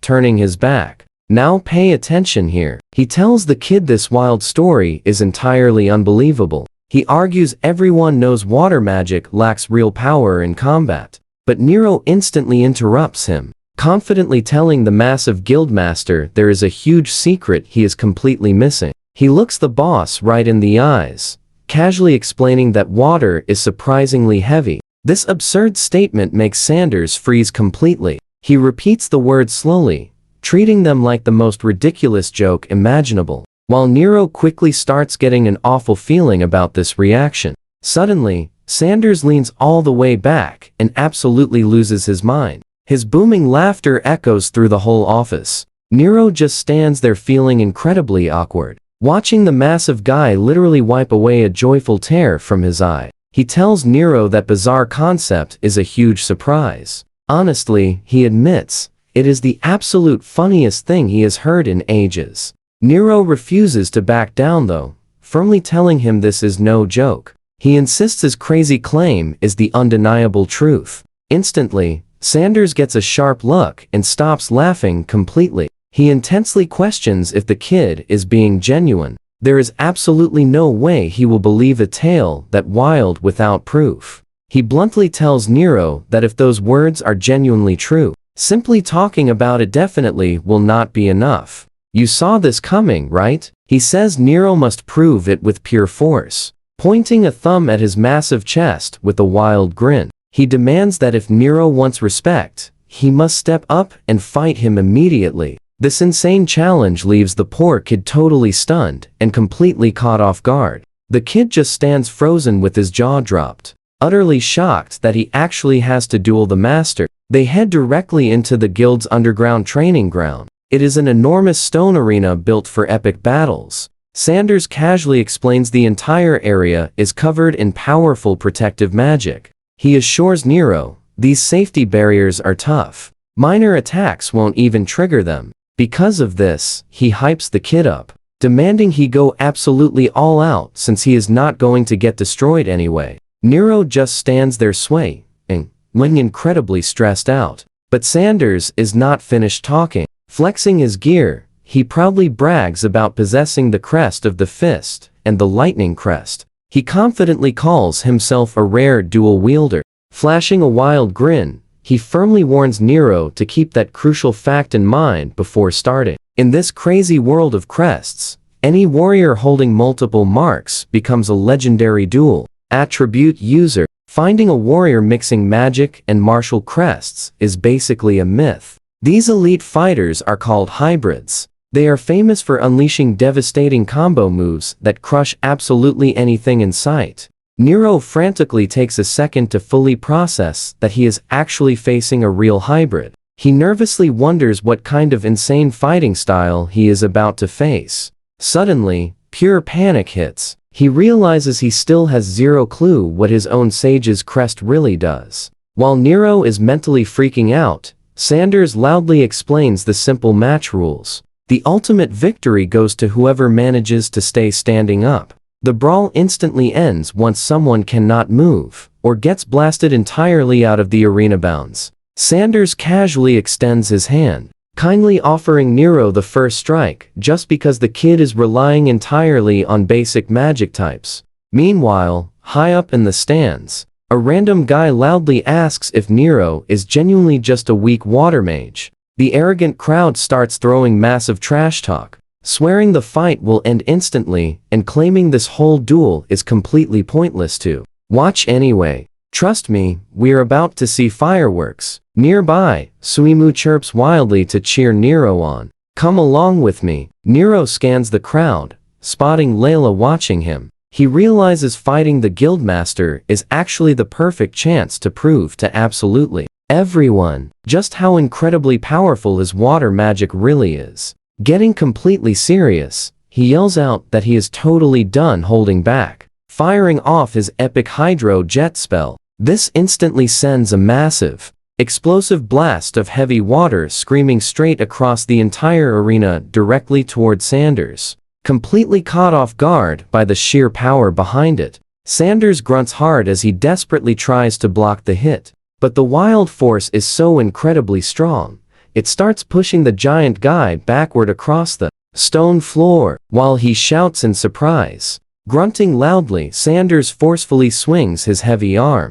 absolutely smashing right through the intense water pressure with a brutal strike that clears the air. Sweating, Nero quickly realizes just how incredibly naive he was to actually think he could easily push the mighty guildmaster out of bounds. Sanders roars that the real battle is finally beginning, fiercely charging forward with his giant fist aggressively glowing with electricity. So Nero bravely stands his ground, desperately summoning his shield of the Water Guardian to firmly block the incoming hit. Screaming out his Thunder Fist attack, Sanders fiercely slams his heavy hand directly into the massive water wall. This sends massive sparks flying absolutely everywhere as the fierce lightning from his glove violently grinds against the magic shield surface, until the whole thing explodes into a million droplets, violently blasting both fighters back across the arena. Catching himself on the ground, Nero thinks about how totally confident he was in that defense.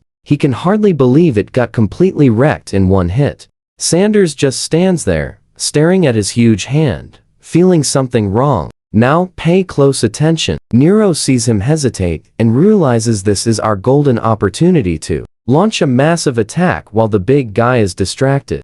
Going immediately on the attack, Nero shouts for his water gun magic, rapidly firing off a wild stream of high-speed water bullets. But Sanders just calmly stands his ground, punching every single one of them out of the air. It is absolutely nothing. Smiling cockily, Sanders tells the kid not to underestimate him, while his fist starts fiercely, glowing with raw lightning. Doubling down, Hero passionately calls out a massive water sphere spell, launching an absolutely giant ball of water to finally end it. The guildmaster does not look worried at all, just fiercely staring Nero down as intense electrical energy builds up. Then he wildly screams out his Thunder Force Fist, violently slamming all that raw power into the ground, causing a massive explosion that totally blindsides Nero. He looks around in pure panic until Sanders suddenly appears right behind him, bluntly telling him he is too slow. Nero quickly tries pivoting to throw up a Water Guardian shield for fast protection, but is barely halfway through the chant when Sanders catches him with the Whirlwind Thunder Kick, brutally slamming a heavy electrified boot right into his ribs, leaving Nero completely shocked and gasping for air, instantly realizing the big guy's insane speed is simply on a whole other godlike level. desperately struggling to stay upright. Nero thinks to himself that things are looking incredibly bad, hovering right on the edge of completely passing out. Sliding across the stone floor, he realizes if he keeps getting pushed like this, he is definitely going to end up out of bounds. Gritting his teeth in pure frustration, he feels like he has completely hit a dead end, totally unable to find a way out. "You thought he was done?" he yells out, suddenly lashing a thin, whip-like stream of water that entirely catches Sanders by total and complete surprise, leaving the massive guy standing there deeply wondering what the kid is planning. The long water tether rapidly stretches across the arena, literally locking the two together. Hitting the ground, Nero slides to a smooth stop, thinking about how that was an absolutely, seriously close call for his life. Sanders looks down at the weirdly thin liquid line and genuinely asks if Nero is seriously trying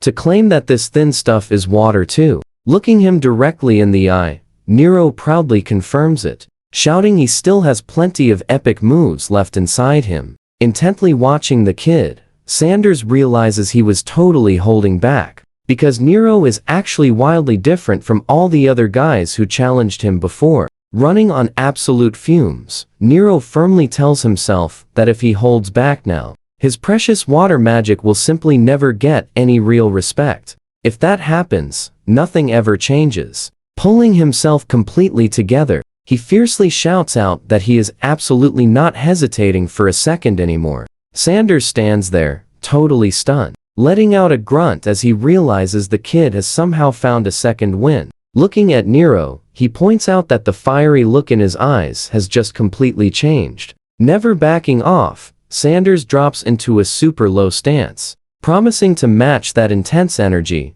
while crazy wild lightning starts violently sparking all around his body. He unleashes a truly massive move called the legendary Thunder Tiger Fierce Assault. A giant, literal tiger made of pure electricity pounces right at Nero, who stays totally calm, confidently keeping his wand leveled at the violently charging beast. Nero loudly yells out for his heavy water bullet, firing off an incredibly dense ball of water right into the tiger's path. The heavy water bullet hits the lightning tiger square in the face. Suddenly, the entire arena brightly lights up as the two massive spells fiercely collide, exploding exactly like a bomb. And trust me, that lightning tiger gets completely shredded. Trust me, you and I are watching this place fall apart as those flying rock shards settle. Little Suimu is absolutely jumping for joy, letting out a happy squeal. Nero scoops the little guy right up, and as his slime rubs against him, Nero shouts in pure hype.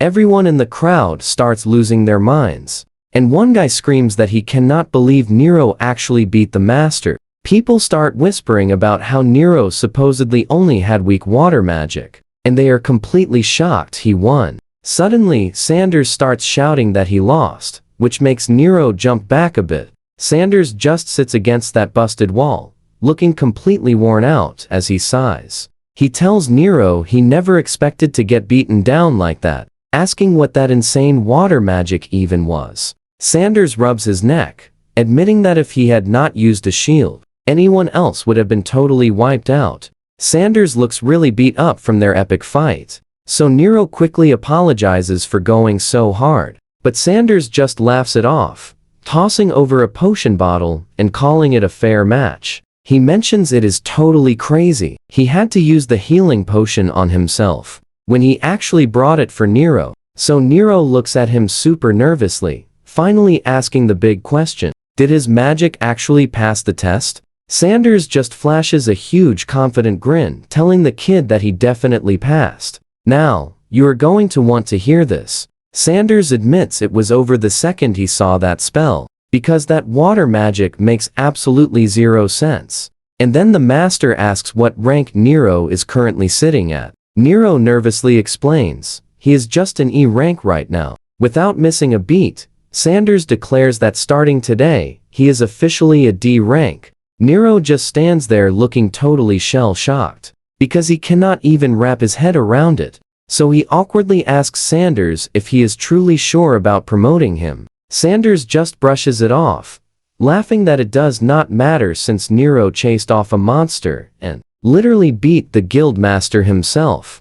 Nero stares in complete disbelief, saying he honestly cannot believe Sanders was taking their sparring match that seriously. Sanders tells the kid not to be stupid, because he was actually going all out during their fight. He grins, adding that a real fight for survival is way different than a simple sparring match, which leaves poor Nero looking incredibly stressed out here. Sanders admits that regardless of the stakes, he knows Nero's strength and water magic are the real deal, which hits Nero with a massive wave of relief. But then Nero starts mentioning just how heavy his water magic gets, and Sanders immediately throws up a hand to stop him. Right there. You and I know the trope. He looks Nero in the eye, warning him to never go around telling absolutely anyone else about his crazy power from now on. Nero, totally confused, asks why he must keep it secret. But before Sanders can answer, a girl's voice from behind calls out that he is amazing.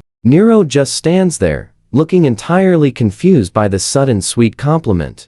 A gorgeous, athletic blonde girl walks right up to them with a huge, bright smile. Sanders looks over his broad shoulder and asks the girl, Eclair, if she was watching them the entire time. Eclair casually says she was, admitting she never expected to see a kid who could actually defeat her tough dad. Nero looks like his soul just left his body. His jaw practically hits the floor after hearing that news. Sanders stands there, looking as tough as ever, while Nero's voice violently cracks, desperately trying to process that this absolute unit is actually Eclair's father. Sanders formally introduces her, telling Nero that this is his lovely daughter, Eclair, an actual pro-adventurer. And Eclair just flashes him a huge, friendly smile while saying it is great to meet him. Nero tries being polite and says it is nice to meet her too, but he is blushing like crazy because he cannot help exactly where his eyes are wandering. Sanders catches him instantly, looming over the kid with a terrifying glare and asking where the hell he is looking. This sends Nero into total panic mode. The guildmaster smirks, warning the kid that his daughter has a really nasty temper, so she will absolutely crush him if he tries anything funny. Eclair tells her overprotective dad to knock it off, laughing as she promises Nero she is not scary at all, despite what her dad just claimed about her. Suddenly, she changes the subject, leaning way too close to Nero's face. This leaves the poor guy completely flustered and completely unable to get a single word out. Eclair leans in super close with a playful blush, whispering that he really caught her attention. She catches him totally off guard by asking him out on a date. The poor guy just shouts in pure shock, while she giggles at his "Stick with me here." Sanders watches everything unfold with a totally dark expression, quietly muttering that he knows exactly what is happening. The guildmaster stands there with his arms crossed and a super scary grin, loudly telling Nero that the two of them need to have a very serious talk. He barks at the kid to follow him into the office right away, and Nero can barely squeak out a yes because he is shaking so hard. Once they get inside, Eclair completely ignores her dad's awful mood. She starts gushing over the cute slime on Nero's shoulder, asking what its name is. "Jump in with me here." Nero introduces Swim, and Eclair gives the tiny creature a huge welcome, earning a very happy little chirp. Sanders absolutely loses his mind and yells at his daughter, demanding to know why she thinks she can just crash his private office. Eclair totally ignores his anger, instead teasingly asking her dad if he is just acting tough because he desperately wants all the juicy date details. The guildmaster looks ready to explode as he asks if she is being serious, before shooting a completely terrifying glare right back at Nero. Eclair just stares at her dad with a super innocent face, cheerfully asking if she was not supposed to follow him inside. Poor Nero gets totally caught in the middle, nervously stammering out that he does not mind her staying in the room. Eclair just laughs it off, saying if the kid is totally cool with it, there is no problem, completely ignoring her furious dad, sitting right there looking like an angry storm, his intense glare getting scarier every single second. Sanders finally rubs his temples and lets out a massive sigh, deciding to just drop the whole thing entirely. The guildmaster stares at Nero, telling him that since he was watching the earlier fight, there is something very important he needs to know. He leans over his massive desk, directly asking Nero if he actually claimed that water has some real weight. Nero simply nods and says yes, throwing Eclair into absolute shock, since she cannot even begin to imagine water having any actual weight. She seriously thinks it over, though she admits that after seeing Nero fight her dad minutes ago, he might be right, leaving Nero totally surprised she is actually capable of having such incredibly deep and serious thoughts. Now pay attention here, Sanders. Thor gets incredibly serious, warning Nero he might be taking this massive situation too lightly. He explains how absolutely everyone in this world has always just completely assumed that water has zero weight at all. Nero listens with Suimu resting on his shoulder, admitting he used to think exactly that. But then, he suddenly realized water was heavy, and those crazy magical vibes were actually just pure water power. The conversation totally shifts when they mention that maybe those mysterious water spirits are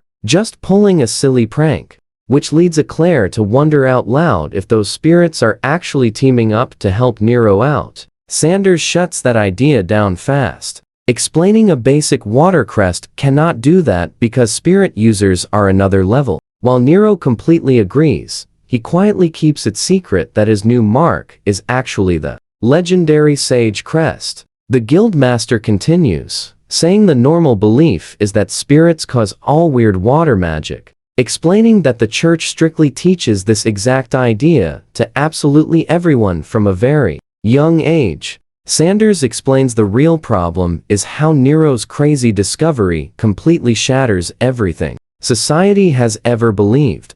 He sternly points out that this is exactly why Nero must stay completely quiet. Otherwise, it is going to cause a massive uproar. Sanders asks if he clearly understands, and Nero just gives a very nervous nod, agreeing to keep the secret. The Guildmaster tells Eclair the exact same rules apply to her, and while she agrees, Nero grips his marked hand, admitting he is not looking for any huge trouble anyway. As he stands there, Nero deeply thinks back to how incredibly common water is in everyday life, and how he used to take it for granted, realizing before he felt its actual weight at the well, he never even noticed its incredible power. It almost feels like he was totally brainwashed into believing water was useless. Let that sink in for a second. But his thoughts break when Sanders mentions Nero's magic is still insanely weird. Regardless of weight, he looks Nero straight in the eyes, trying to confirm if the magical mark he received was definitely a basic standard Water-Crest.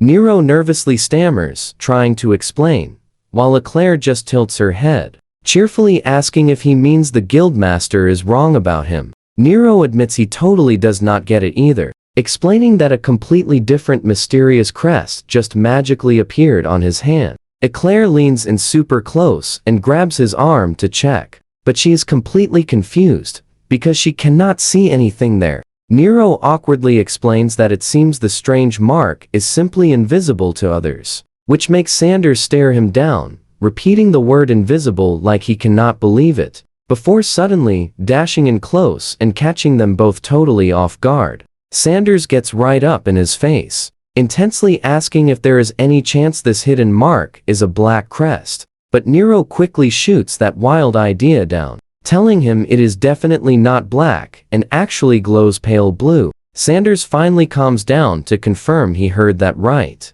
and Nero just gives a very simple nod to keep things moving. While Eclair keeps holding his hand, Nero drops the bomb that the mark actually has a name. It is called the Sage Crest. Sanders is absolutely stumped because he has never heard of a crest like that, and Eclair admits she is in the dark, too. Nero secretly starts wondering if this crest is actually some crazy, super rare thing, especially since the veteran Guildmaster has absolutely zero clue. Sanders leans back heavily, asking what exactly triggered this mysterious Sage Crest to randomly show up on his hand in the first place. And that is where we leave it. Nero admits he is unsure, but thinks it happened from learning the logic of water. Sanders rubs his chin while repeating the phrase, trying hard to wrap his head around it before finally saying he gets it. Eclair jumps right back in, asking if anything else changed about him since that mark showed up. Nero thinks for a second and says his water magic feels way stronger. Plus, inventing brand new spells is so much easier now. Sanders remembers the crazy magic Nero showed them earlier and asks if there is actually even more he can do. Nero just gives him a totally straight answer and says yes. He explains that he only knew 2 spells before, but since the crest appeared, he has already come up with about 10 more. Now watch this reaction. Sanders and Eclair completely lose their minds, screaming in absolute shock about him learning 10 spells that fast. Sanders, Thor, is totally freaking out, demanding to know exactly what kind of time frame Nero is talking about for all this. Nero looks incredibly nervous as he admits it has only been happening over the last few days. Eclair is entirely blown away. She says it is incredible because she took a whole month to start, and 3 more to get anywhere. Sanders rubs his head in pure stress, explaining that most people stop at a couple spells, making 4 already top-tier stuff. He tells Nero he should skip straight to the C rank exam instead of D rank, which completely catches the poor guy off guard. Eclair leans in super close and mentions she is already set for that exam. If Nero gets recommended, they can take it together. Nero asks if that is really okay, but Sanders insists he is just giving an honest power assessment. He makes sure to tell them not to forget what he said, and both of them quickly agree that they have got it. Eclair turns completely around. You and I both know what comes next. With her dad's serious talk finally over, she grabs Nero's hand, smiling big and declaring it is date time. Eclair starts excitedly pulling Nero out of the room while he is still trying to process everything. Sanders Thor is totally losing it in the background, yelling he will never let them date. Eclair is not bothered at all, telling her stressed dad to just relax. She explains that this little date is actually just the 2 of them planning a fun dungeon run together. Sanders starts complaining about how they are being way too touchy-feely, but then reality finally hits him. He stops right mid-sentence and asks what she meant by a dungeon. Nero finally snaps back to reality. He calls Sanders an idiot, explaining a dungeon crawl is definitely not a date. But Eclair just laughs with a huge smile. She tells him that is one way to put it, making the whole situation even more confusing for absolutely everyone. As they walk away from the office, Nero looks over at her. He genuinely wants to know why she is so set on him. She gives him a playful wink and points at him. She says it is because he is the literal embodiment of her ideals. Nero is completely stunned by that bold comment. Even Suimu chirps from his shoulder like it cannot believe what it just heard. Nero tries to bring things back to reality. He sadly reminds her that the only thing he can actually use is water magic. Eclair does not miss a beat, looking totally satisfied. She tells him that is exactly why he is so perfect for her plan. Eclair grabs Nero's hands and holds them tight. She tells him to look right at her and asks if he will please try forming a party with her. Nero is completely caught off guard. He asks if she is actually serious about teaming up. Eclair just leans in closer with a huge grin. She tells him it is only natural, since they are taking on the dungeon together. Nero starts to hesitate a little bit. He begins saying he is just a nobody, old memories of his toxic party leader flashing through his head. But Eclair looks into his eyes with pure sincerity. She asks if he will give her one chance to show him what she is truly capable of. The sweet look on her face completely wins him over. Nero starts blushing and smiles, telling her that he finally understands. Eclair cheers and says she is so unbelievably happy, telling Nero they should do their absolute best together. Nero replies that he is actually the one who is honored to be invited. She wastes no time and heads straight for the counter. So where do we go from here? She says they need exploration permits first. They walk straight up to Florin as Eclair calls out, "Alright, stick with me." She tells the receptionist to officially register them as a new party. Flor looks super relieved hearing this. She tells Nero she is thrilled he found a teammate, and with Eclair by his side, she 0% needs to worry anymore. Eclair keeps that hype going. She claims Nero is the real Carrie after his insane match against her dad. Hearing this, Fleur completely loses her mind and goes into shock. She screams out, asking Nero if he seriously clashed with the actual guildmaster. Meanwhile, Eclair gets this massive, incredibly proud grin on her face. She casually brags that Nero didn't just fight, he won. Fleur starts screaming in absolute disbelief. Alright, you and I are diving into something epic today. Nero stands there looking awkward, but eventually, he calms down and gets fully serious. She tells Nero she was super worried when he went solo, warning him not to mess up. Nero just flashes her this big, totally thankful smile. He tells Fleur he truly appreciates her, always watching his back. Fleur just laughs out loud, admitting she simply cannot help doing it. To her, Nero is basically a sweet little brother she must protect. Hearing this, Nero happily smiles. He thinks about how she views him as a younger sibling. Then, Fleur completely flips into work mode while checking over her important papers.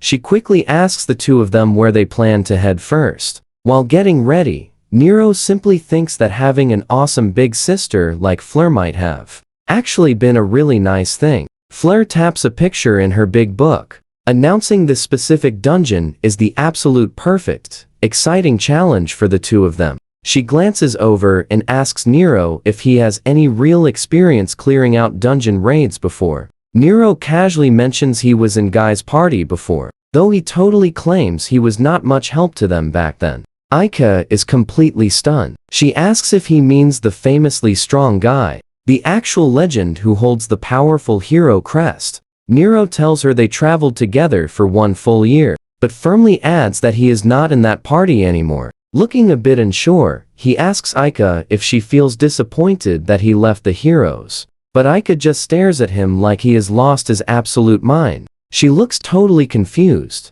asking why he would even think that. Laughing, she says she feels incredibly happy because it means she finally gets to form a party with him. Then she panics a tiny bit, worrying that saying she felt glad about it might have sounded somewhat insensitive. Nero just flashes a super warm smile and thanks her. He tells Aika that hearing her say those exact words really comforts him. Aika still looks slightly confused by the whole situation, but softly says as long as Nero is happy, then she feels super glad too.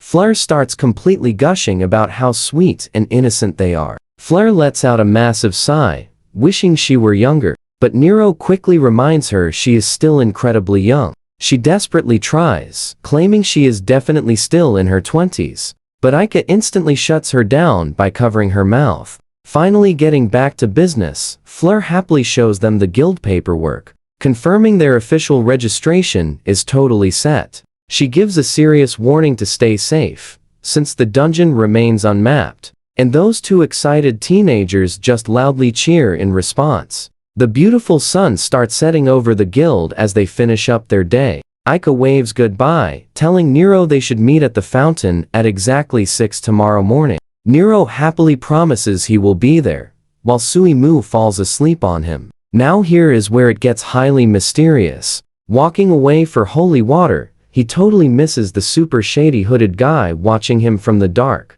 Hilton stands up from the table after secretly eavesdropping on Nero, quietly asking himself if they are actually exploring that dungeon. He figures he just stumbled onto some incredibly valuable information. He starts rubbing his chin, plotting out his next sneaky move. Hilton quickly heads out the door with his cane ready. But stepping outside, a super scruffy thug suddenly blocks his path. The guy orders him to step aside and keep his mouth shut, even with the sharp blade pointed right at his back. Hilton stays entirely calm and simply says he understands. The confident thug follows him down a completely quiet hallway, thinking he found an easy target. The guy mocks Hilton, claiming that beneath the robe, he spots expensive clothes. He asks how much gold he brought, demanding Hilton hand it all over right now if he truly values his own safety. But the sneaky old man moves way faster than expected. He slams a massively heavy hit directly into the thug's gut,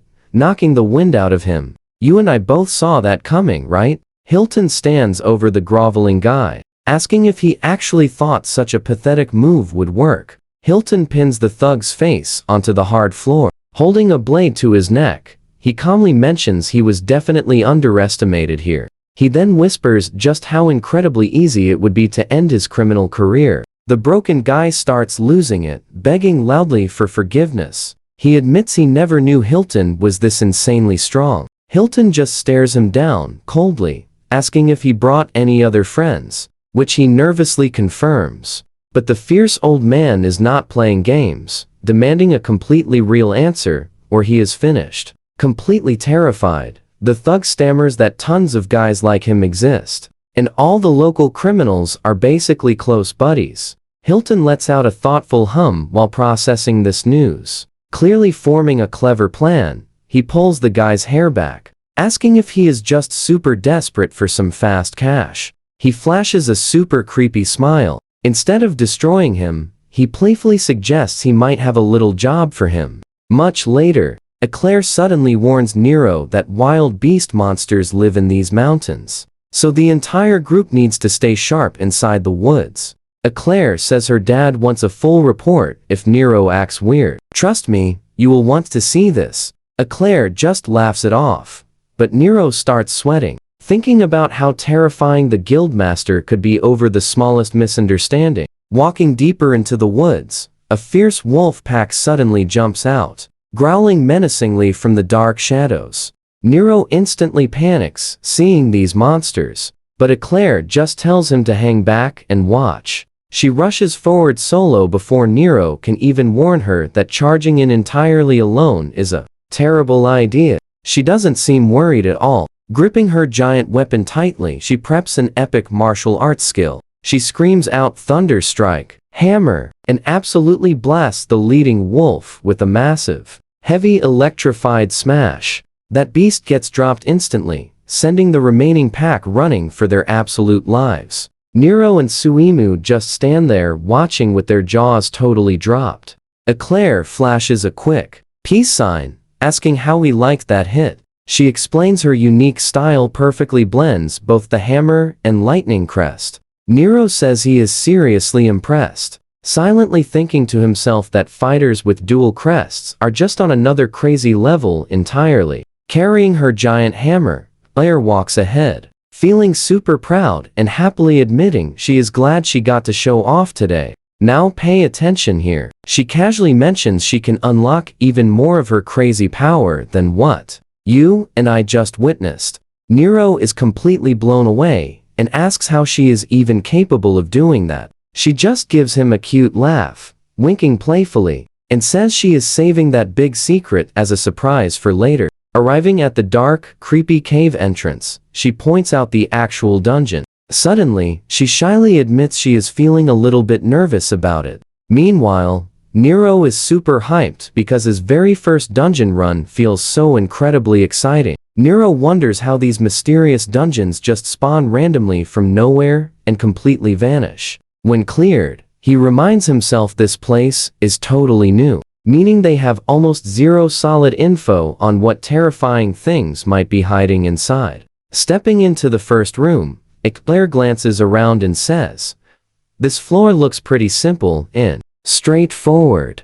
It should be easy, right?" But Nero quickly warns her to stay close to the dungeon walls. Right then, her foot steps on a hidden tile. A loud click echoes, catching her completely off guard. A deadly trap triggers, blasting a super sharp crystal dart straight from the wall. Nero screams at Eclair to watch out. He desperately dives toward her, tackling her down hard just as she lets out a totally surprised cry. Gasping for breath, Nero stares at the sharp projectile stuck deep in the rock. That was insanely close. He looks down with deep concern, quickly asking if she is doing alright after that super rough tackle. She stammers, "She is totally fine, but honestly, you and I can see how incredibly awkward this floor position is." Nero immediately panics and scrambles back, apologizing nervously, while Suimu just watches them. Eclair smiles, telling him it is completely fine, especially since he moved so incredibly fast to save her from getting seriously hurt.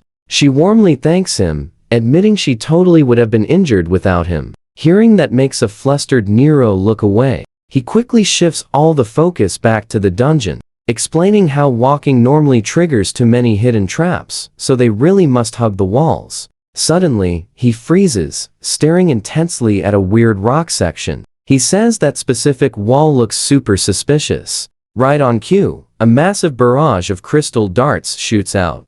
Eclair shouts in shock, barely having a split second to react. She stares at Nero, completely amazed by his trap handling skills. She asks if he is actually some kind of secret underground dungeon expert. Nero just smiles, mentioning he picked up all these survival tricks back with his former party. He remembers his old team leader being an absolute genius at sniffing out hidden traps, even though that leader always joked Nero only found traps because his own mind was so weird and twisted. Shaking off those old memories, Nero says they should advance, but stay super alert. Turning the dark corner, they stumble right into an ugly squad of rat soldiers holding swords, bows, and heavy halberds.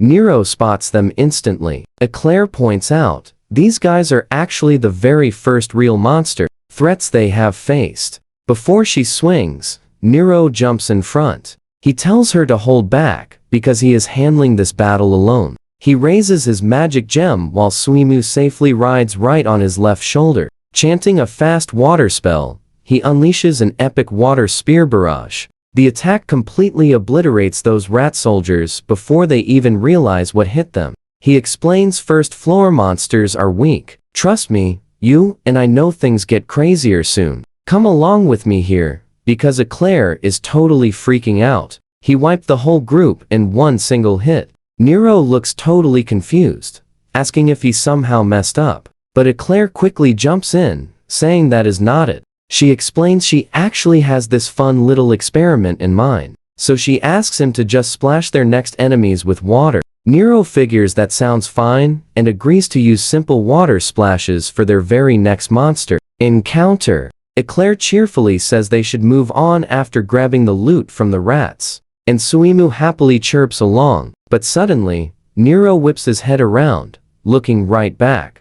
Eclair notices his expression and asks what is going on. He mentions getting a weird feeling that someone is watching them, even without any other people around. He thinks maybe he is just being paranoid since they are exploring deep inside a dungeon, so he quickly tells Eclair to brush it off, deciding his imagination is probably just playing silly tricks on him. Nero turns and asks Suimu if she can carry all these materials, and she instantly vacuums everything up as they happily journey deeper into the dark cave. Eclair gets super hyped about the awesome loot while Nero examines a fresh antidote they just discovered. He smiles and points out that with all these treasure chests, their entire dungeon run is going amazingly smoothly. He is honestly super impressed with Suimu's massive storage capacity, admiring how smart and cute she is while she cheerfully chirps. Eclair mentions they have mostly faced basic traps so far,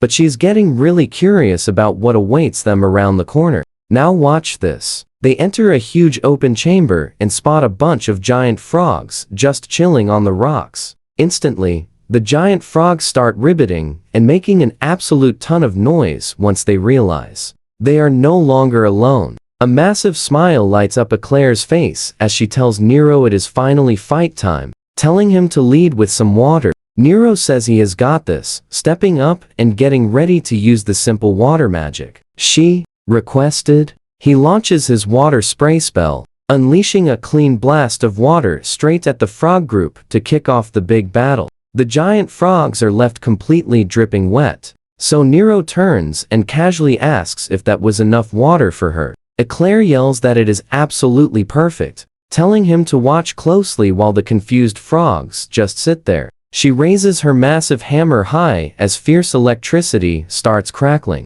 calling out her ultimate lightning move. Getting absolutely hyped up, she shouts that she is going in, slamming her hammer into the floor with a massive yell and sending a crazy shockwave through the room. Nero is basically losing it, asking why she hit the ground instead of just aiming directly at the giant monsters. You and I both saw this coming, right? The whole floor lights up as electricity hits those puddles, zapping every frog. Eclair stands there looking super proud, boasting that she knew water and lightning would be an absolutely killer combo. Meanwhile, Nero still looks completely confused as the giant frogs lie there totally fried. Eclair cheerfully explains how the electricity used that water to reach everyone, leaving the entire pack of frogs down for the count. Nero finally understands how the wild lightning moved right through the water, letting out a loud, surprised shout. While he quickly flashes back to their match, he realizes his water shield never stood a chance against her electricity. Eclair just stands there wearing a huge grin, happily confirming that he has hit the nail on the head. She mentions being super curious about his skill since the marsh, but watching him fight her dad made her 100% certain. So Nero just stares off, still feeling a bit dazed by the whole amazing concept of his water acting. As a conductor, he pauses for a second as a sudden thought pops into his head, starting to wonder if that specific elemental combo was the actual reason she dragged him into this dungeon in the very first place. Eclair does not even try to hide it. She cheerfully tells him that is exactly why she needed a water user. She explains that someone bearing a Water-Crest is basically her perfect partner to help her go all out. Nero just gives a little half smile, finally understanding the real reason he is here. Eclair realizes Nero probably assumes she only wanted him because water magic is considered totally useless, making him an easy pick. So she looks him right in the eye, seriously asking if he honestly thinks she would be perfectly okay with just anyone, as long as they had the right element. Nero tries to quickly get a word in, but he is completely cut off. She reaches out and aggressively starts pinching his cheeks, loudly shouting that she knew exactly what he was thinking and is making him pay for it. Then her tone gets a little serious, gently telling him she only asked him to come along because it is him, and he naturally makes her feel comfortable. Eclair explains that watching him bravely fight her dad actually moved her, especially seeing the pure guts he has to never quit. That is why she trusts him so much, especially after noticing how he has completely had her back since they stepped foot in this place. She openly admits she was planning to wait until they completely cleared the dungeon to say this properly. But since they are already talking, she proudly holds out her hand with a huge grin, asking if he would want to form an official party with her. Nero just smiles, quietly thanking Eclair for the amazing offer. And honestly, you and I absolutely love to see it. Jump in with me here. Nero finally pauses, apologizing for being so hard on himself. Honestly, he is just thrilled Eclair actually believes in him. They make it official. One firm handshake, completely ready to team up now. Eclair smiles, telling him to just own it. He really needs to be way more confident, because honestly, the guy is pretty awesome. Watch closely now. She freezes completely, her eyes wide with pure shock. Nero jumps back, instantly panicking and quickly asking her if something is horribly wrong. Without hesitating, she grabs his hand. She screams that she knew it. Pointing right at his glowing crest, she grins, thrilled that he can finally see it too. Nero is absolutely stunned. His jaw practically drops as he asks if she is actually seeing the magical mark on his hand. She just laughs out loud, totally ecstatic. Stick with me here, she tells him she sees it perfectly, leaving him absolutely stunned. Out of pure habit, Nero starts apologizing like absolute crazy. He's so used to that awful night leader breathing down his neck, he's still incredibly jumpy. But Eclair just pouts, asking why in the world he's even saying sorry right now. She tells him straight up if this crest makes him happy, he should be celebrating, not acting guilty. Then she turns to the adorable little slime on Nero's shoulder, asking Sui Mu if he agrees with her. But the little guy is already fast asleep, completely out of it. Eclair just laughs, admitting it is honestly a massive shock that his crest is finally showing up. She gets a little quiet, wondering out loud why a major change like this would just happen suddenly, out of thin air. Nero figures there has to be an actual reason behind it. His mind instantly flashes back to the moment he first got the sage's crest, remembering a mysterious voice promising blessings to anyone who truly masters the ancient principle of water. He starts connecting the dots, realizing it might have something to do with how his water magic perfectly reacted to Eclair's lightning attacks earlier. Since Eclair clearly noticed the change, they used his magic to test things out, and Nero realizes that was probably the exact moment he truly linked with the water principle. That is the reason why he can finally see the mark. Eclair listens to Nero's theory and immediately starts connecting the dots. Now watch this. She finally realizes why his crest appeared, gets completely hyped, and says this means they will be an amazing team. Nero laughs and totally agrees, while Suimu bounces around on his shoulder. The little guy seems just as ecstatic, so Eclair points straight ahead, declaring it is time to get back to their dungeon run. They are totally ready to move when a desperate scream for help echoes from down the path. Both of them freeze up instantly, and Nero wonders if other adventurers are in serious trouble. Eclair yells that something definitely went wrong, shouting that they have to hurry as fast as possible. They sprint through the dark stone tunnels, heading straight toward the terrifying noise. They reach a huge chamber and draw their weapons. Right in front of them is a massive, terrifying creature standing over two guys on the ground. The beast is drooling and growling,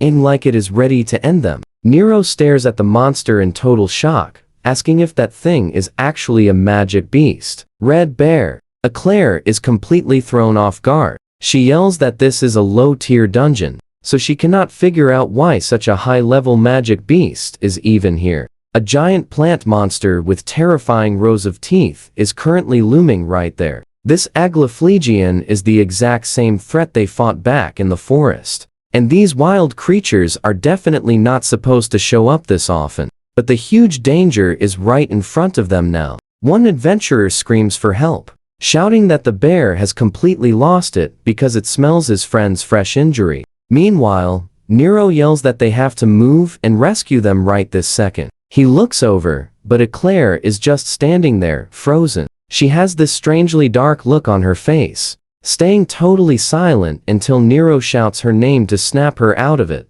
You and I are thinking the same thing here. She jumps, apologizes, and asks if this entire setup doesn't seem incredibly suspicious. Nero and Suimu completely agree that something feels really wrong about this scene, but suddenly, a massive roar violently shakes the entire room. Nero barely has a second to react before the massive red bear lunges forward. The guy on the ground is absolutely terrified. He practically begs them to hurry up and help before they both get taken out. And Nero instantly jumps into action, yelling for them to watch out. Eclair reaches out, trying to tell him to wait, but he is already charging straight toward the monster. The furious red bear lashes out with one massive, powerful swipe. It is insanely fast and dangerous. Nero shouts to Eclair that he soaked the bear with water, so her lightning moves will hit way harder. Eclair tells him she is on it, gripping her giant hammer tight as she rushes in for the strike. Eclair lets out an epic yell, slamming her weapon right into the massive beast. Nero quickly realizes that his water magic is genuinely helping Eclair's heavy attacks land perfectly. But then Nero glances back, and completely out of nowhere, a hand reaches out and shoves a dagger right into Suimu. Nero catches Suimu and screams his name, while the guy they tried to save just stands there holding the blade. The dude looks like he has completely lost his mind, casually complaining that a simple slime managed to get in his way. Nero cannot figure out what is happening, especially when the second adventurer starts aggressively yelling at his partner for messing up their master plan. Suimu lets out a little chirp while Nero holds him tight, completely freaked out by this insane, sudden betrayal. It turns out slimes are basically immune to physical blades, which is super lucky. Eclair quickly spins around and screams to see if Nero is okay, while those two traitors just stand there. The guy with the axe looks totally annoyed, muttering that Eclair is going to be a massive problem for them. Trust me, this gets wild. The other guy holds up a small object, telling his friend not to worry. Let's dive right in. Eclair pressures the massive bear, demanding its attention, but suddenly, its eyes glow brightly, and it releases a wild roar that completely shakes the air. Eclair instantly freezes mid-swing, utterly shocked by the beast's wild transformation. She cannot even react before the huge bear charges with insane speed, making her realize its power just leveled up massively. The knife guy smirks, proudly bragging that the monster is 3 times stronger now, and Eclair has 0 chance. Nero completely panics, yelling for Eclair while wondering if that beast was actually working with these shady guys all along. Nero attempts to rush over, but the thugs quickly block him, swearing he isn't getting past. Suddenly, everything clicks as he remembers how strangely that giant bear just paused its attack on Eclair earlier. The thugs mockingly warn him to start worrying about his own survival instead of the girl, because panicking changes nothing. Nero completely agrees with them, looking incredibly focused while Sumu casually hangs out on his shoulder. Glaring at the group with pure, burning anger, he straight up asks if they are genuine adventurers. The blonde guy just smirks, holding a sharp knife and rope, telling Nero he needs no answers because he is finished. Nero calmly clarifies he was basically calling them a total disgrace to adventurers, or maybe they are just total fakes. The axe guy laughs hard, bragging about the $1 million mail bounty on Nero's head, and how this means easy money. The thug wastes 0 time, swinging his heavy axe straight for Nero, loudly screaming for his instant defeat. Now watch this. Right before the heavy blade connects, Nero unleashes his water magic, shutting everything down. Nero immediately casts a defensive spell, using his water guardian shield to block the massive strike. The armored guy shouts in pure confusion as the heavy water force shoves him back. Nero does not give him a single second to recover, firing his water gun magic. 3 lightning-fast blasts slam the guy into the wall so violently that his heavy helmet and axe go flying. The tunic guy totally loses his cool, screaming about how Nero was supposed to be weak with completely useless magic. His blonde partner snaps back, screaming that he has absolutely 0 clue what is happening, but orders him to attack. The blonde thug attempts to regain control, lashing out with his whip to catch Nero entirely off guard, but the second thug jumps in, screaming his 3-way toss martial art and rapidly throwing several daggers at once. Nero counters instantly. A heavy, high-pressure water stream smacks the thug right in the face before he even finishes. With the second guy down and groaning in pain, Nero stares at the final thug, calmly stating he is the only one remaining. Nero watches the thug, realizing those flashy whip skills are not the actual threat. Since he controlled that beast earlier, he is probably a beast tamer crest holder, proving him right.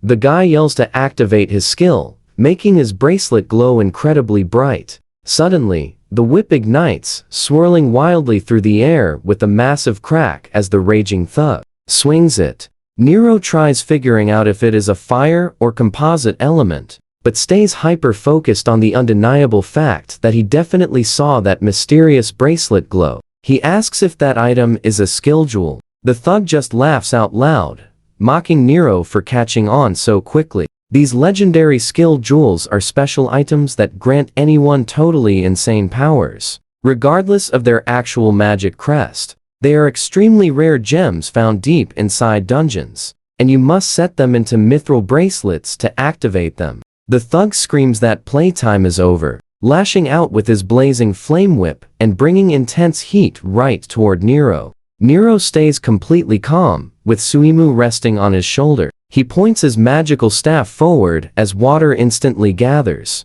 Fire and water violently collide with a massive blast, sending thick steam and raw energy flying everywhere during the epic clash. The thug's eyes go wide with panic. Sweating profusely, he completely loses his cool and starts screaming in utter shock. "I know what you're thinking." He stares at the soaked whip, totally unable to process his flames vanishing. Since everyone claims water magic is completely useless in combat, Nero just stands there calmly, watching the guy absolutely spiral. Everyone in this world grows up believing water magic is completely useless, so Nero understands his total confusion. Even Nero used to believe it was incredibly weak before his sage crest appeared. He never could have stopped that blazing flame whip before. He wonders why society rejects the idea of water being strong. But honestly, He is not about to explain himself to a common thug. The thug refuses to believe useless magic is winning.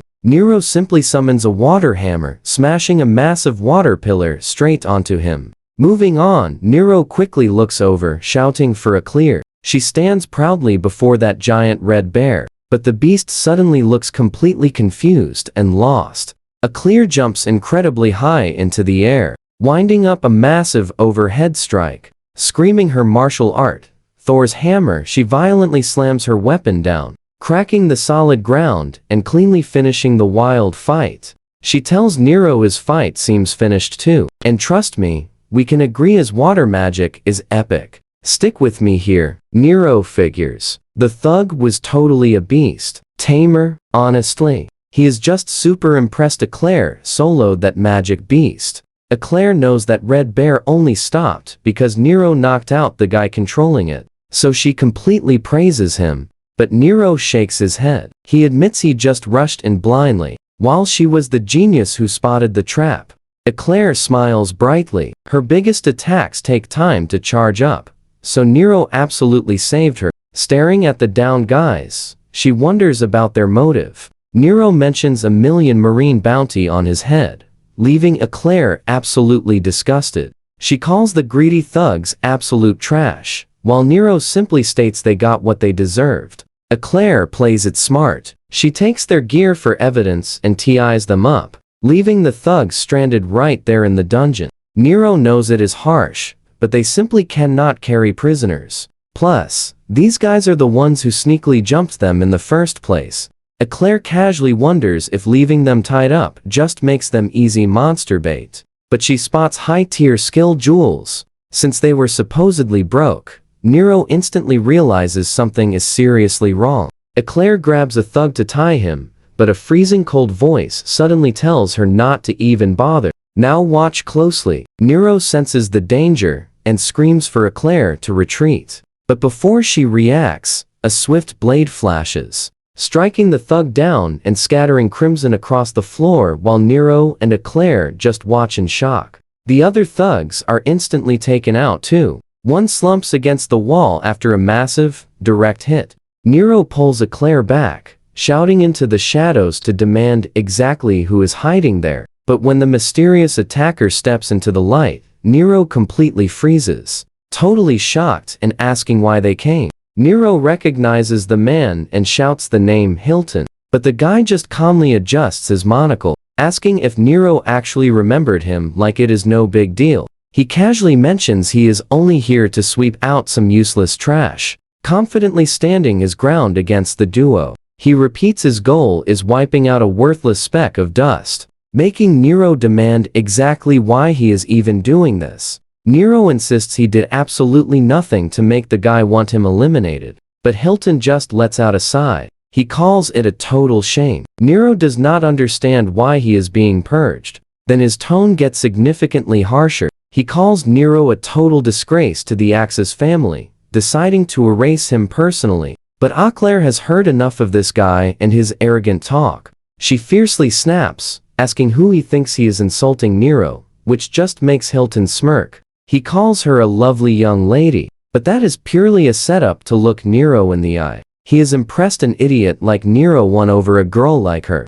That comment leaves Eclair completely flustered, wondering if Nero is secretly a womanizer. Nero just looks incredibly tired, telling Eclair he is sorry for the trouble. You felt that twist coming, right? Nero explains Hilton was actually his childhood butler, and even though the guy used to warmly look after him, everything instantly changed the second he saw the Water-Crest. Hilton started treating him like an absolute stranger. Eclair is completely stunned, asking if he really means a family attendant. She then shouts in pure surprise, asking if he is talking about the Marquis Axis family, that legendary line of powerful magic users. Nero just looks away and quietly confirms the truth, but says since he was exiled, his family name should not even matter anymore. He turns back to Hilton, demanding to know why he is finally showing his face after all these years. But Hilton just brushes it off, smugly claiming there were probably just some simple mistakes made during the whole exile process.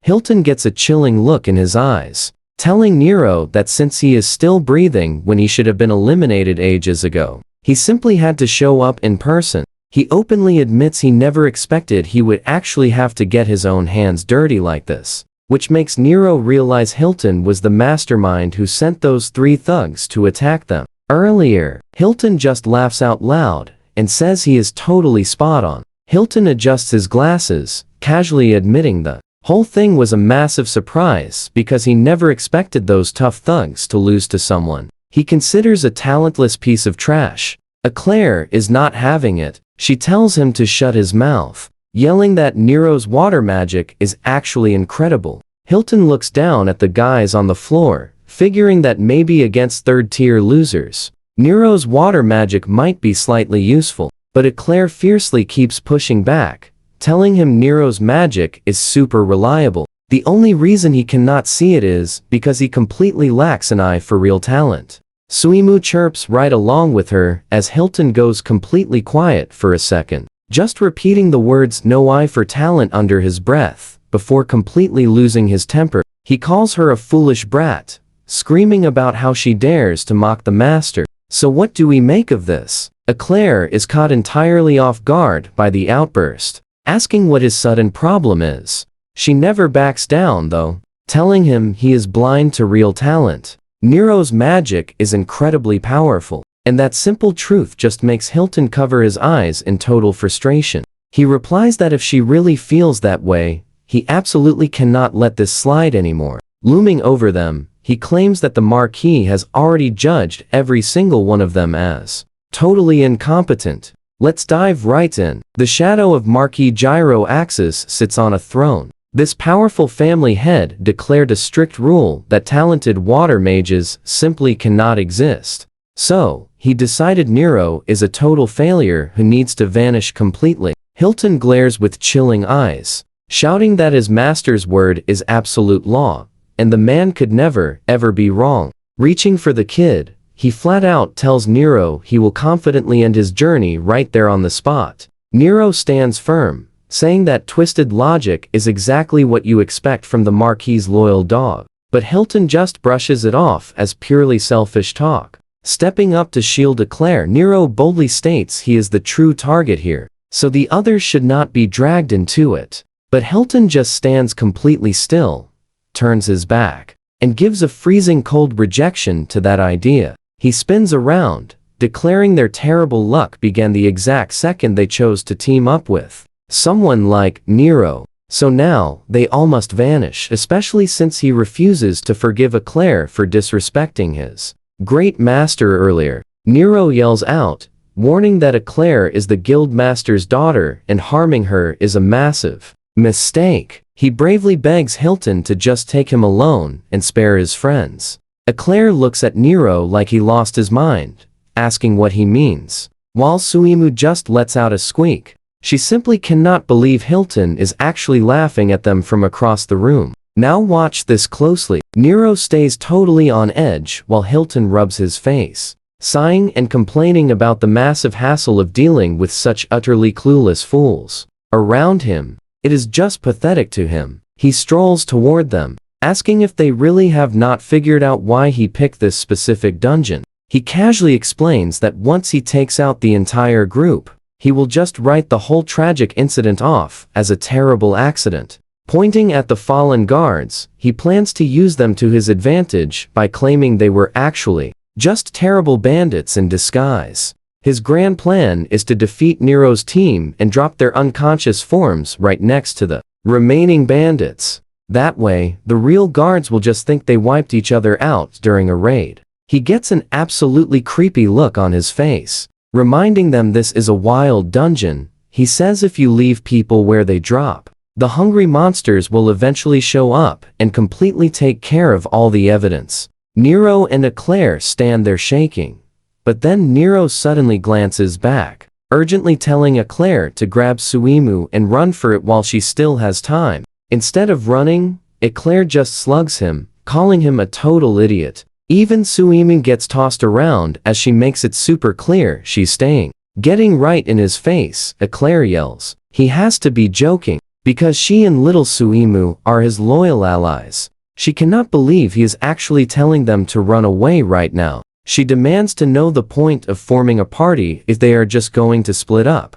She boldly refuses to leave a comrade behind, while Suimu chirps in strong agreement, leaving our boy Nero standing there stunned. But the touching moment is cut short as Eclair yells for everyone to dodge. A massive, spinning blade comes flying straight toward them. Hilton looks incredibly bored, mentioning his surprise that they survived this long against his chakrams. He is honestly so tired of the teen drama and wants this over fast. Watching them right through the center of his weapon, he smugly declares that all their brave talk about escaping is completely useless. You feel that tension, right? He never intended to let anyone walk away. Getting a super dark look, he promises to send them to the next world together, just so they can keep each other cozy company down in the shadows. Spinning more blades on his fingers, he decides to give a final lesson. His magical crest represents thrown weapons, making him a true master of absolutely every projectile out there.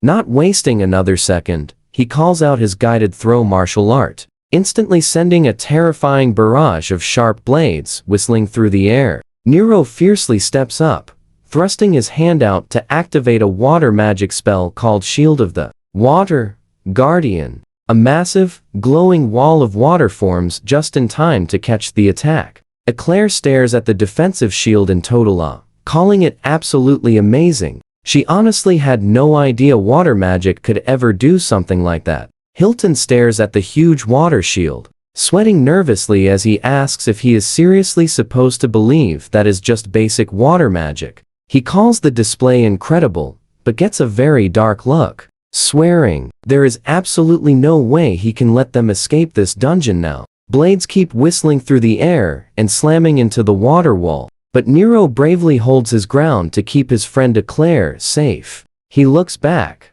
loudly yelling for Eclair and Suimu to watch out. The intense pressure from the attack is starting to get way too high. Trust me, we did not see this coming. One chakram breaks the defense, grazing Nero's side as he hisses from the sudden, sharp impact. Suimu panics and chirps loudly, while Eclair screams Nero's name, horrified watching her friend take a hit right there. Hilton just smirks, spinning his blade. Now stick with me here. He mocks Nero, saying caring about friends makes his guard incredibly weak. Eclair's face hardens completely. She fiercely tells herself that she is absolutely not just someone who needs saving. She sprints ahead, leaping high with her giant hammer, and brings it crashing down with an absolutely massive, forceful explosion. She's determined to finish this clash, but as the heavy dust clears, Eclair just stands there, scanning the empty room, wondering where he vanished.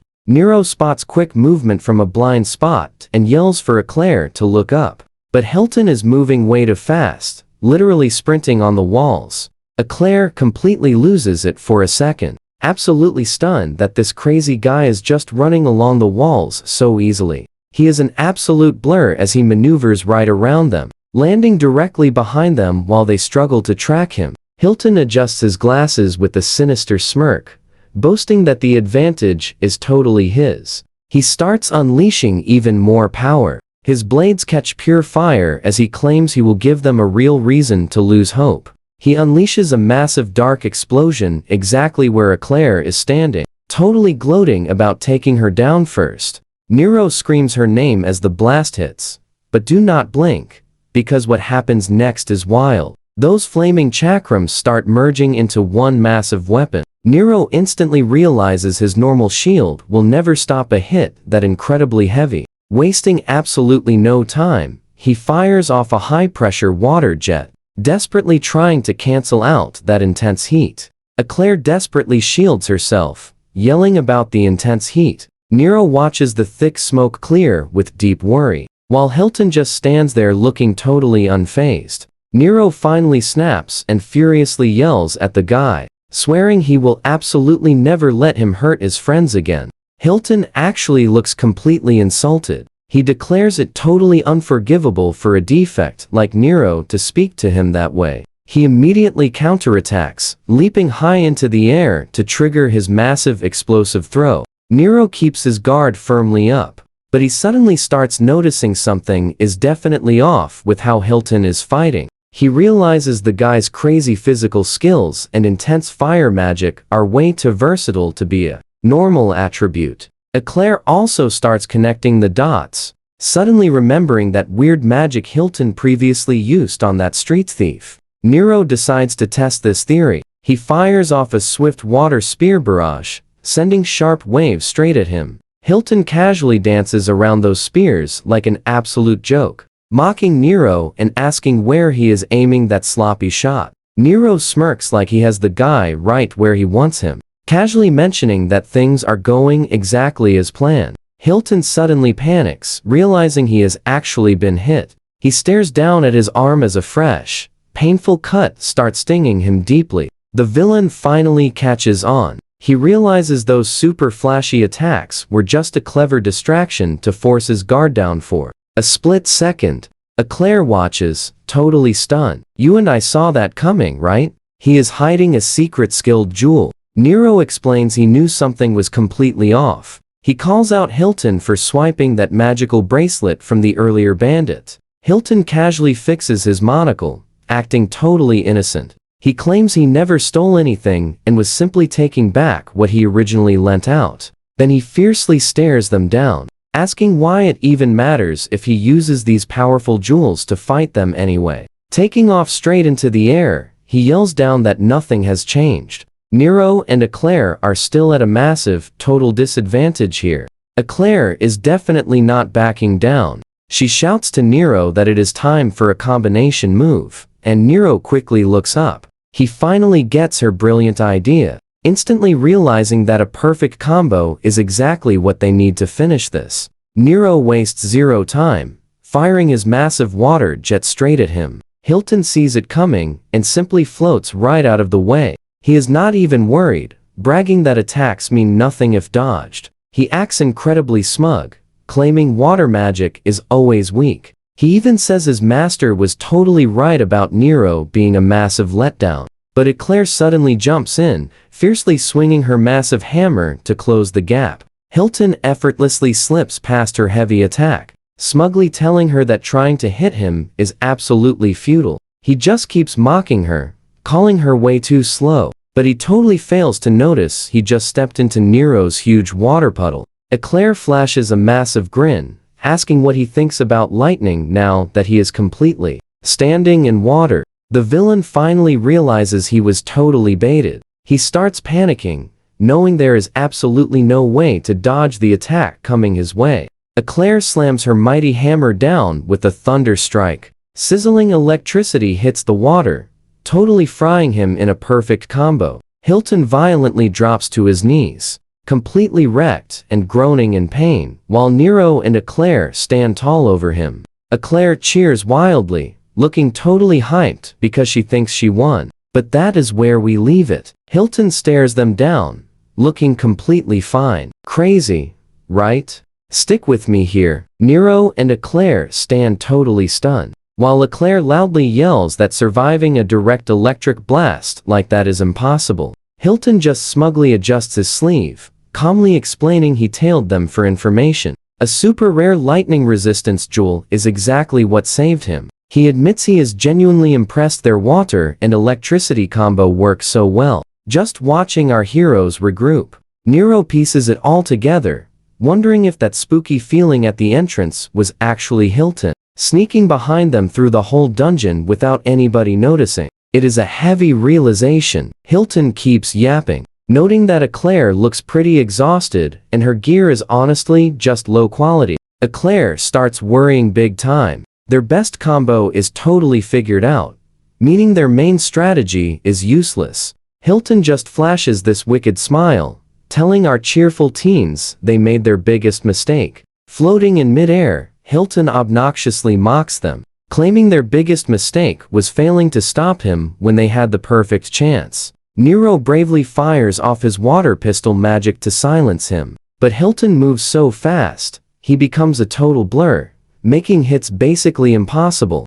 Eclair puts everything into a dramatic, massive hammer swing that misses completely, just smashing the cave wall while Hilton easily glides far out of reach. Now pay attention here. Nero sweats, realizing they are trapped. This guy's speed is truly on another level. Hilton laughs at their brave struggle, diving through the air, claiming it is useless since cheerful kids like them could never catch him. Nero barely has a second to react as an attack loops behind him. He realizes too late they are being played, and Eclair takes a direct hit. She yells loudly, and even little Suimu looks absolutely panicked. Nero yells her name, looking over in total emotional worry to see her current condition. Strong as ever, Eclair brushes it off with a smile, saying it is just a scratch. But Hilton is not impressed at all. He stares them down, declaring that in the end, they are nothing more than simple dust. Nero grinds his teeth in dramatic frustration, whispering angrily as the current situation gets worse. He thinks about leaving his dramatic old family life behind forever, especially now that he finally started a nice new life as someone regular. He emotionally wonders if this man will not even let him have peace. Looking up at Hilton hanging there, the guy flashes a smug grin, admitting he is actually surprised Nero landed even a tiny bit of damage. Hilton tells Nero his original plan was just removing a nuisance like him, but now he has decided to switch up his mysterious plan completely. He points down at Eclair and Suimu, stating he is going to start by getting rid of the cheerful girl and the slime first. He promises to make it so intense that Nero will live in total regret, leaving our hero standing in complete shock, barely processing the totally insane words coming out of his mouth. Nero grips his sword super tight. He gets furious. Hilton kicked him out,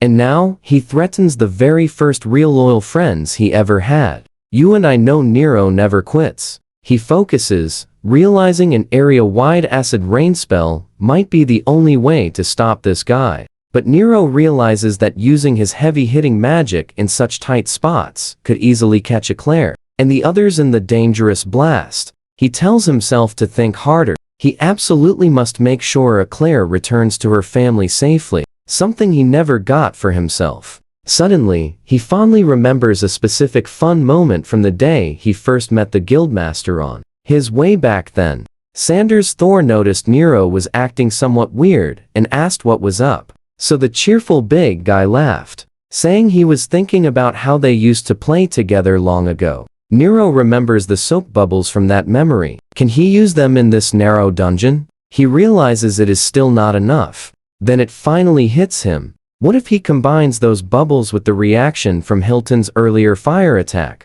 He instantly calls out his acid bubble float magic, following it with a massive water smokescreen that fills the entire area. Eclair watches in total awe, wondering how regular water magic can do something incredible. Hilton just stands there, completely confused, trying to figure out this strange, warm mist. He yells it does not matter, calling it a desperate smokescreen. He charges straight into the white mist. Thinking he can easily push through, he immediately drops down, clutching his face. He wonders what is happening, while Nero calmly says, "Do not move." Nero stands there calmly explaining the entire area is actually filled with acidic bubbles. Hilton is stuck, barely processing the brilliant trap he ran into. Hilton simply cannot believe Nero has acid property water magic, finally realizing the thick smoke was just a genius trick hiding bubbles. Hilton acts tough, claiming Nero is stuck too. So what do you and I think? Will this brilliant trap save the day?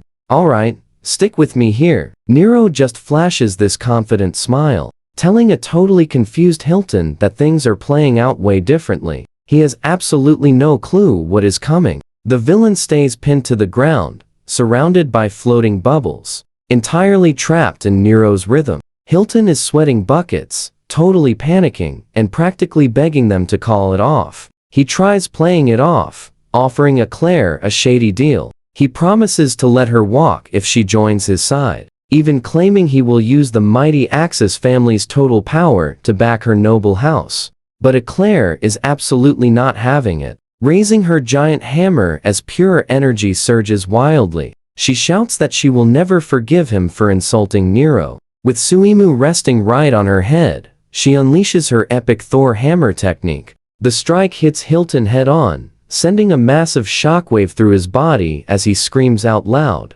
He gets blasted totally backward by the massive impact, groaning in agony while bubbles drift around his wrecked body. Nero watches it all unfold, completely stunned that the guy is somehow still conscious after taking a hit like that. But he steps forward anyway, telling Hilton to throw in the towel and surrender. Nero and Eclair hold their ground, proving that no matter how huge his family is, he is paying for his terrible actions. Nero and Eclair stand fiercely over Hilton on cracked ground. The guy is beaten down, but still running his mouth, calling them nothing but shallow-minded trash. Fixing his monocle, he attempts to take all the blame, insisting the powerful Axis family had zero involvement in this mess, and that he was acting entirely on his own. You and I expected epic payback, right? But Hilton just smirks, mocking Nero for thinking this was some big satisfying revenge moment. He calls him naive,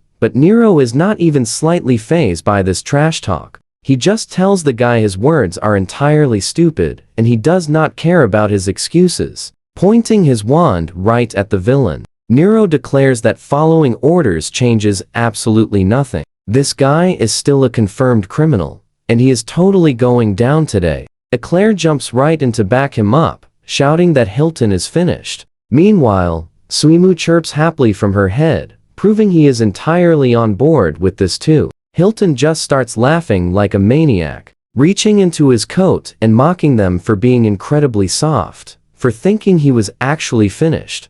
Watch closely now. Nero spots him reaching and realizes it is a trap. He immediately reaches out, screaming at Eclair to get behind him before it's too late. He throws up a magic shield just as a massive, blinding flash completely erupts. Hilton yells a final dramatic goodbye as he makes a total run for it, leaving Nero squinting through the harsh light, demanding he stay right there. Nero rubs his eyes, extremely frustrated that the flash was just a cheap distraction for Hilton's escape. Eclair rubs her eyes, complaining loudly about the insane brightness, while little Suimu chirps in complete agreement. Nero quickly checks to see if they are okay, but then he immediately starts apologizing, claiming this whole mess is his fault. That apology does not go over well. Eclair and Suimu both shoot him this terrifying, intense dark stare that instantly freezes him. Suddenly, Eclair starts swinging,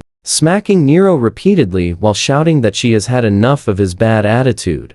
She knocks him completely over, and he lets out a loud yell, hitting the dirt. Leaning right over him, Eclair pokes his cheek hard, scolding him for constantly acting like he is the only one responsible. She keeps poking him, firmly reminding him they formed a party, meaning they are supposed to handle the toughest stuff together. Suimu jumps right in too, poking Nero's head and loudly chirping like he is totally as annoyed as Eclair, realizing how much they genuinely care. Nero finally smiles softly and gives them both a real apology. Nero flashes a big, genuine smile, promising he will not try handling absolutely everything alone anymore, even though he is clearly still pretty flustered. Eclair says, "That is great," but then she gets right into his face, asking why he is suddenly blushing so incredibly hard. Suimu chirps in, seemingly asking the exact same thing. Meanwhile, Nero just stammers, desperately trying to find an excuse for turning bright red. Considering Eclair is still sitting directly on top of him, Nero finally speaks up, awkwardly asking if she could maybe get off him sometime soon. Realizing what she is doing, she jumps back, panicking and apologizing like crazy while Nero tries telling her it is totally fine. Once things finally calm down, Nero says they absolutely have to report this to the guild, and Eclair completely agrees. It is the right call. Nero mentions the other thieves fell the exact same way, suggesting they should probably check deeper inside the dungeon. The rescued adventurer just watches as Nero calmly explains they need to make absolutely sure the area is safe for the next group coming. Meanwhile, Hilton is limping through the dark cave, grabbing his side and cursing under his breath, absolutely fuming that he got wounded by a bunch of people he considers absolute trash. Out of nowhere, a small rat monster in a vest jumps out, swinging an axe, screeching directly at him. But Hilton does not even flinch. "Trust me, we aren't done yet. He swings his blade, effortlessly slicing that creature in two. Stick with me here. He starts fuming, complaining quietly about how someone so incredibly important is getting bothered by absolute, low-level trash. His injury still hurts a lot, so he loudly yells that this entire mess is the fault of those annoying pests. While he struggles to catch his breath and adjusts his glasses to focus back on the mission, the Knight Leader suddenly arrives. The group leader just laughs, calling it an absolutely crazy coincidence finding him here. Hilton flashes a very creepy smirk and tells them to listen closely because their targets are just right up ahead. He explains their targets are basically just injured rabbits now, so finishing them off will be super easy. The Knight Leader says that is a huge relief to hear, feeling pretty lucky, which Hilton completely agrees with, before telling the group they need to stop wasting time and start moving fast right now. Hilton stands there, totally frozen. He literally cannot process what he just heard, letting out a very confused, pathetic sound. He stares down at his hands, groaning as the red fluid drips. His arms are ruined, shaking from all that pain. He completely loses his mind, screaming incredibly loud while the Knight Leader and the whole party just stand there casually watching him totally fall apart. The Knight Leader gets this incredibly smug expression now. He tells Hilton that with his arms ruined, those famous throwing skills are just total trash now. Hilton is sweating bullets, looking up in sheer panic as he demands to know what they are actually doing. Watch closely as the realization hits. He looks absolutely terrified, asking if they are seriously betraying him now. The Knight Leader simply steps forward, heavy boots stomping hard. He tells Hilton that betrayal is not even the right word. Staring Hilton right in the eye, he coldly says he never once considered him a real teammate. What a brutal ending. Hilton just blankly stares back, his eyes extremely wide behind glasses. Completely stunned, he quietly mutters curses. Hilton suddenly snaps, screaming at them one last time before spinning around and sprinting away as fast as possible. FIA angrily tells Hilton to shut his mouth, suddenly firing off a massive magic blast. It hits him right in the face, instantly cutting off his scream. The Knight Leader looks back at the fallen guy, telling him to be grateful while leaving him there, slowly fading away. They remind him they are deep inside a dungeon, and right on cue, glowing eyes appear from the pitch-black darkness.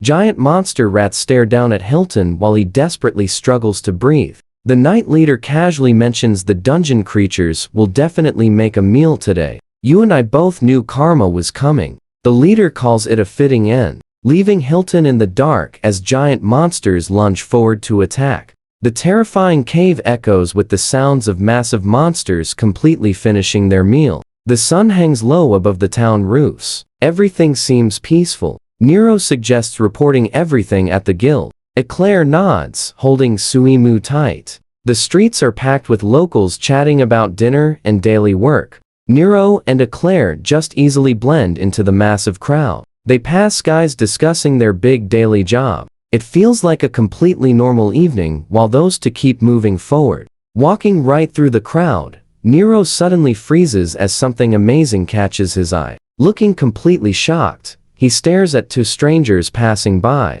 Eclair notices him freeze and asks what is wrong, but Nero is totally hyper-focused on their glowing crests. He quickly spins around and shouts, pausing, a man holding a farming hoe and the lady walking beside him. The guy looks back, confused, asking if they need help, while Nero desperately tries acting cool despite looking incredibly nervous. He nervously stammers, asking to look at their crests. Before they feel creeped out, he bows deeply, yelling that he is just a huge crest fan. Those two strangers just stand there wondering what is up with this kid. But they decide to be nice, showing him their hands. They explain that their crests are nothing super special, just the usual wind and hoe symbols. The woman holds her hand up, asking if a common wind crest is really interesting. Nero stares with absolute seriousness, but the guy laughs, claiming his own crest is only good for digging up farm dirt.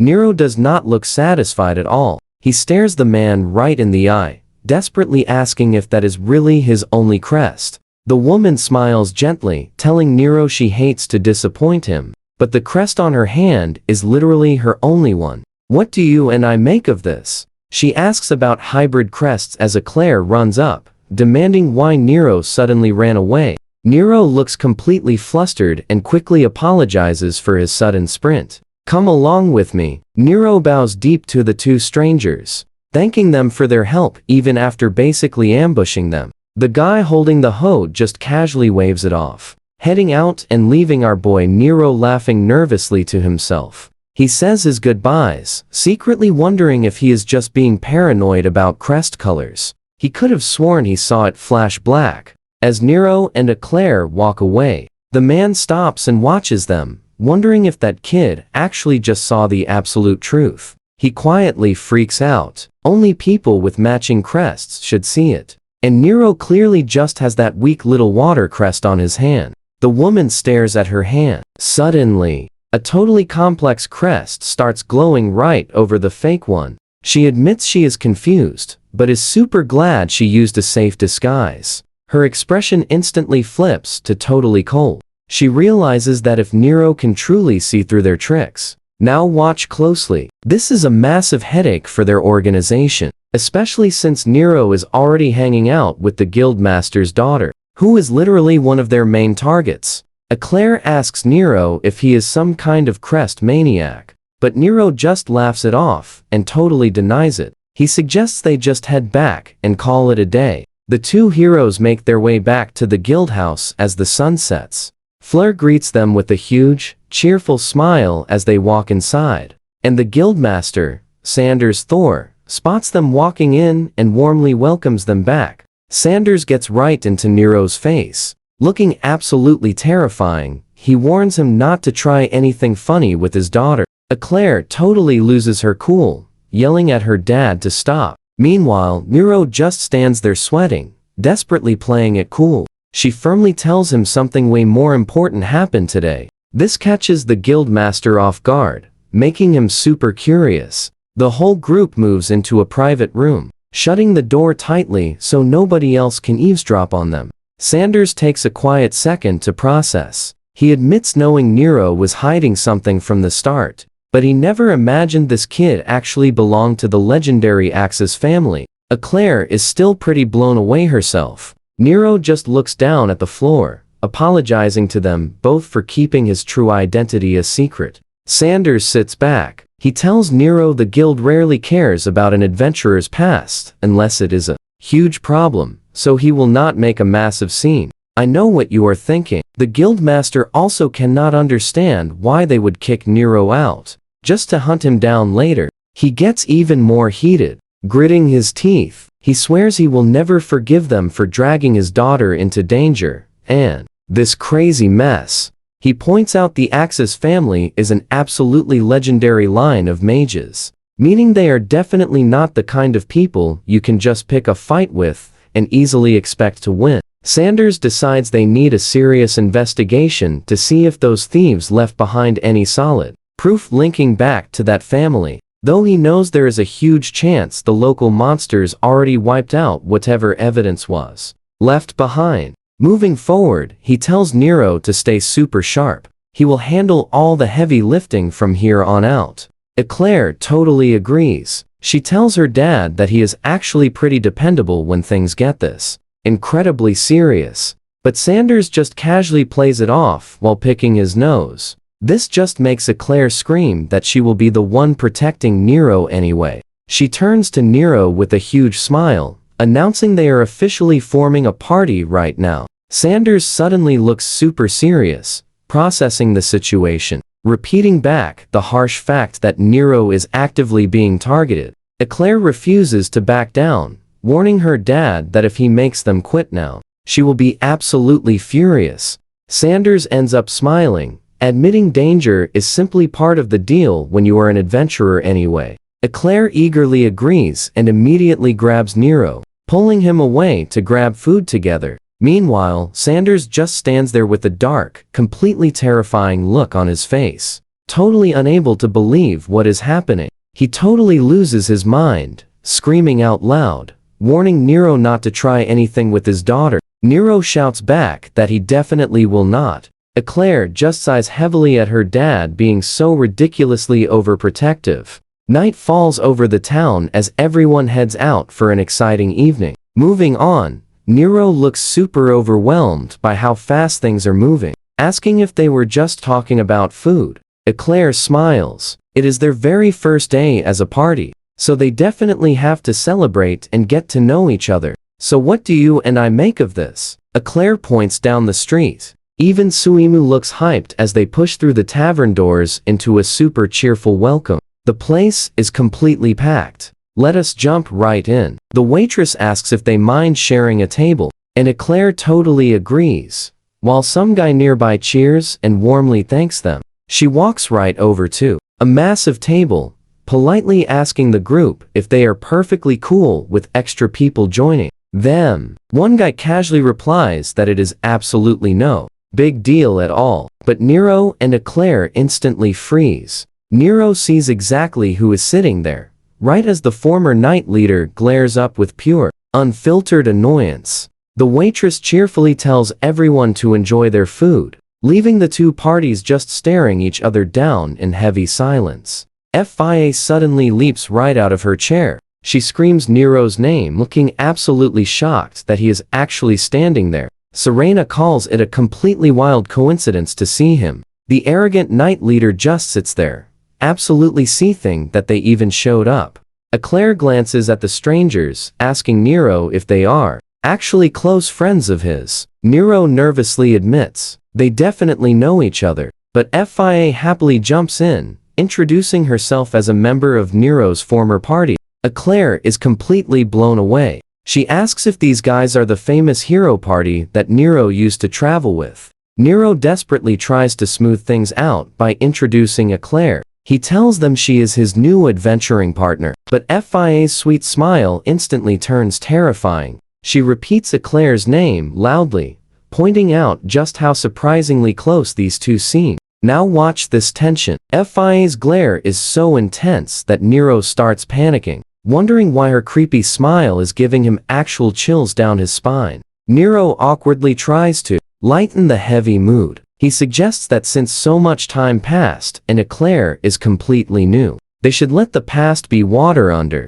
the bridge. He even tries to crack a super lame joke, making a pun about letting things flow like water, since he literally has a water magic crest. The entire table just stares at him in pure, dead silence. The room suddenly feels unbelievably awkward. Nero feels like he completely bombed, but Eclair finally gets the pun and tries saving him, happily agreeing that it makes perfect sense because of his crest. The waitress finally arrives at their table with a huge smile, happily announcing that she brought everything they ordered. She starts dropping off a massive feast: roasted calf, crispy fried potatoes, and giant boar meat that takes up the entire table space. She keeps the plates coming with mountain pasta and skewers, even bringing out a huge curry served inside a giant pineapple. Nero instantly realizes Serena's appetite is just as wild as ever, as she happily stuffs her face.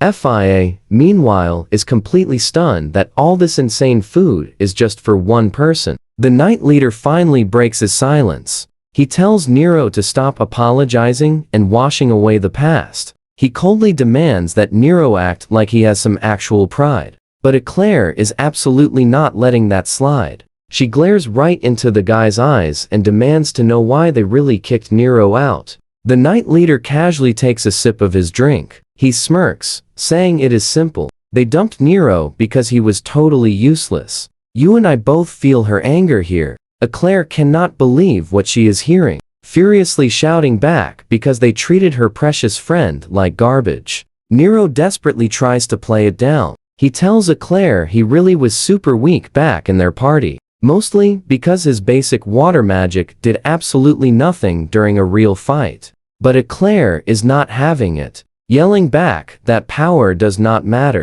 She defends Nero, saying he was the absolute most useful guy at spotting hidden traps in the dungeons. Eclair refuses to back down. She yells that just because Nero uses support water magic, It gives them zero excuse to treat him so terribly. The arrogant knight leader slams his drink down hard. He argues that sure, Nero was fine for carrying heavy bags, but he was a total dead weight in actual battles. He brutally keeps going, claiming Nero was destined to be an E-rank loser forever, so they finally cut him loose. As far as he cares, that is the end of the story. Eclair just glares at him, completely fed up with his toxic attitude, telling him she has heard enough. She suddenly grabs Nero's arm, smiling brightly. She says she is actually glad they were so blind. Their mistake. Let her form a party with the guy she can truly trust, leaving Nero totally flustered by her closeness. Meanwhile, he spots FIA in the background, glaring like she is ready to destroy someone. Eclair proudly keeps bragging, pointing out that Nero is already a solid D rank like her. Plus, he is even preparing to take the difficult C rank promotion exam. That news hits the knight leader like a truck. He cannot hide his absolute shock, stuttering as he repeats the crazy idea of Nero taking a C rank test. A bitter, jealous look crosses his face. He quietly mutters to himself that this finally explains why Nero has been easily clearing all those dungeons lately. But Nero catches that little slip up. He asks how the guy even knew he was exploring dungeons, making the knight leader freeze up entirely like a deer in headlights. Serena just keeps happily eating while the panicked knight leader tries playing it cool, loudly shouting that he only knows because adventurer rumors spread fast. This makes FIA look over, casually bringing up how Eclair is actually the powerful guildmaster's daughter. Something Nero had no idea she even knew until now. She laughs about Eclair's famous hammer skills. Trust me, we are definitely going to see sparks fly. Stick with me here. FIA leans in with a total smirk, teasing her about being way scarier than actual thunder when she gets mad.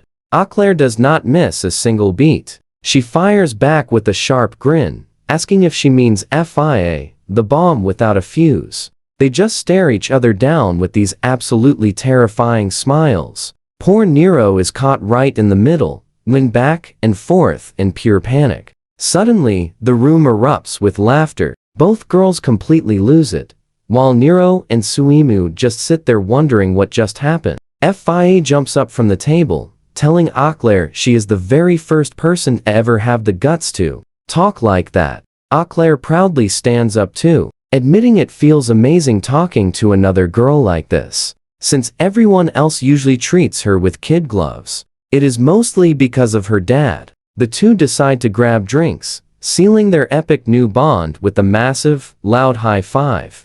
Suimu chirps in confusion while Nero watches with a nervous smile, realizing the girls have completely bonded over that high five. Meanwhile, Serena casually keeps eating, suggesting that if the stubborn knight leader wants to chill out, he should try playing with Suimu for a bit. The knight leader completely loses it, yelling at her and asking why he would ever do something so ridiculous. But Suimu starts happily bouncing around with pure excitement. The knight leader groans, suddenly realizing he is actually losing the tough fight to stay. Completely annoyed, he finally caves. He pokes the little slime squishy face, totally amazed at just how soft it really is. Suddenly, he pulls back with a bright red face, shouting that he is done, because acting like this is totally beneath him. But he gets serious again, asking Nero what trick he used to start dungeon diving so fast. Nero gently tries explaining he just got way better at using water magic, but the knight leader shuts him right down, claiming water magic is completely useless. Now watch closely. Nero stays quiet, knowing his old leader has zero clue about his massive power upgrade since getting kicked out of the squad. He simply smiles to himself. He knows the guildmaster and Eclair see his absolute worth, even if his old leader still refuses to believe it. Nero calmly smiles, explaining that water magic isn't actually useless. It all just depends on how someone decides to use it. The knight leader takes one serious look at him, quickly realizing Nero has absolute zero plans of leaving the city or ever giving up. Looking right over at his new party members, Nero says he found an amazing group, so he is staying to give it his absolute all. The night leader calls him a stubborn brat, but finally backs off, saying he won't try kicking him out of this town anymore. He suddenly stands right up, telling his team it's time to go. FIA sounds super bummed that they are leaving so soon, but the leader doesn't care, asking how long she expected them to sit around playing nice with a guy they already fired. Serena is actually the most upset, since she wanted to order another round of food. This makes the leader yell, asking how much she thinks she can possibly eat. The night slowly goes on, and the stars come out over the quiet city streets. But Flora is walking back all by herself, when she suddenly catches the eye of a couple of guys who have clearly been drinking way too much. One guy starts acting way too friendly. He leans right in with a super gross look, asking if she is free to go hang out with them. Drunk Thugga laughs nervously, pointing at his buddy and telling Floor it's just a random pickup attempt because the other guy is completely wasted. We didn't see this coming. A mysterious woman suddenly appears, asking if they actually plan on entertaining her tonight. Drunk Thug B gets super excited, shouting he will show her a great time. His friend is completely shocked that they actually managed to score. Standing together under the bright full moon, the strange woman simply looks up at the night sky and casually mentions how beautiful it is. The guy in overalls leans in close, smirking and saying a night like this makes him feel like he is going crazy with excitement. She just smiles back. Weird swirling patterns form in her eyes as she suddenly tells them both to look straight at her. Both guys are instantly dazed, mumbling about how her pretty eyes feel like a magnet sucking them right into another world. Then she effortlessly brushes past them and keeps walking, leaving both guys standing there totally frozen like stone statues. A bit later, another group walking down the alley spots the two guys standing there, completely and utterly still. One guy just starts laughing out loud, asking if they had way too much to drink, telling them to not fall asleep while standing straight up. Suddenly, the two thugs completely lose their minds under the moonlight. They start screaming at the top of their lungs, clutching their heads like they have gone totally insane. Random people nearby completely freak out, yelling about how the guys just started acting absolutely crazy. But the mysterious woman doesn't even look back as she casually walks away, humming. She leaves all the chaos behind with a dark giggle and smirk, clearly acting like she knows exactly what she just did to those guys. She holds her weird, marked hand to the moon, wondering aloud about her next targets. Trust me, you and I need to see what's coming. Trust me, things get wild tonight.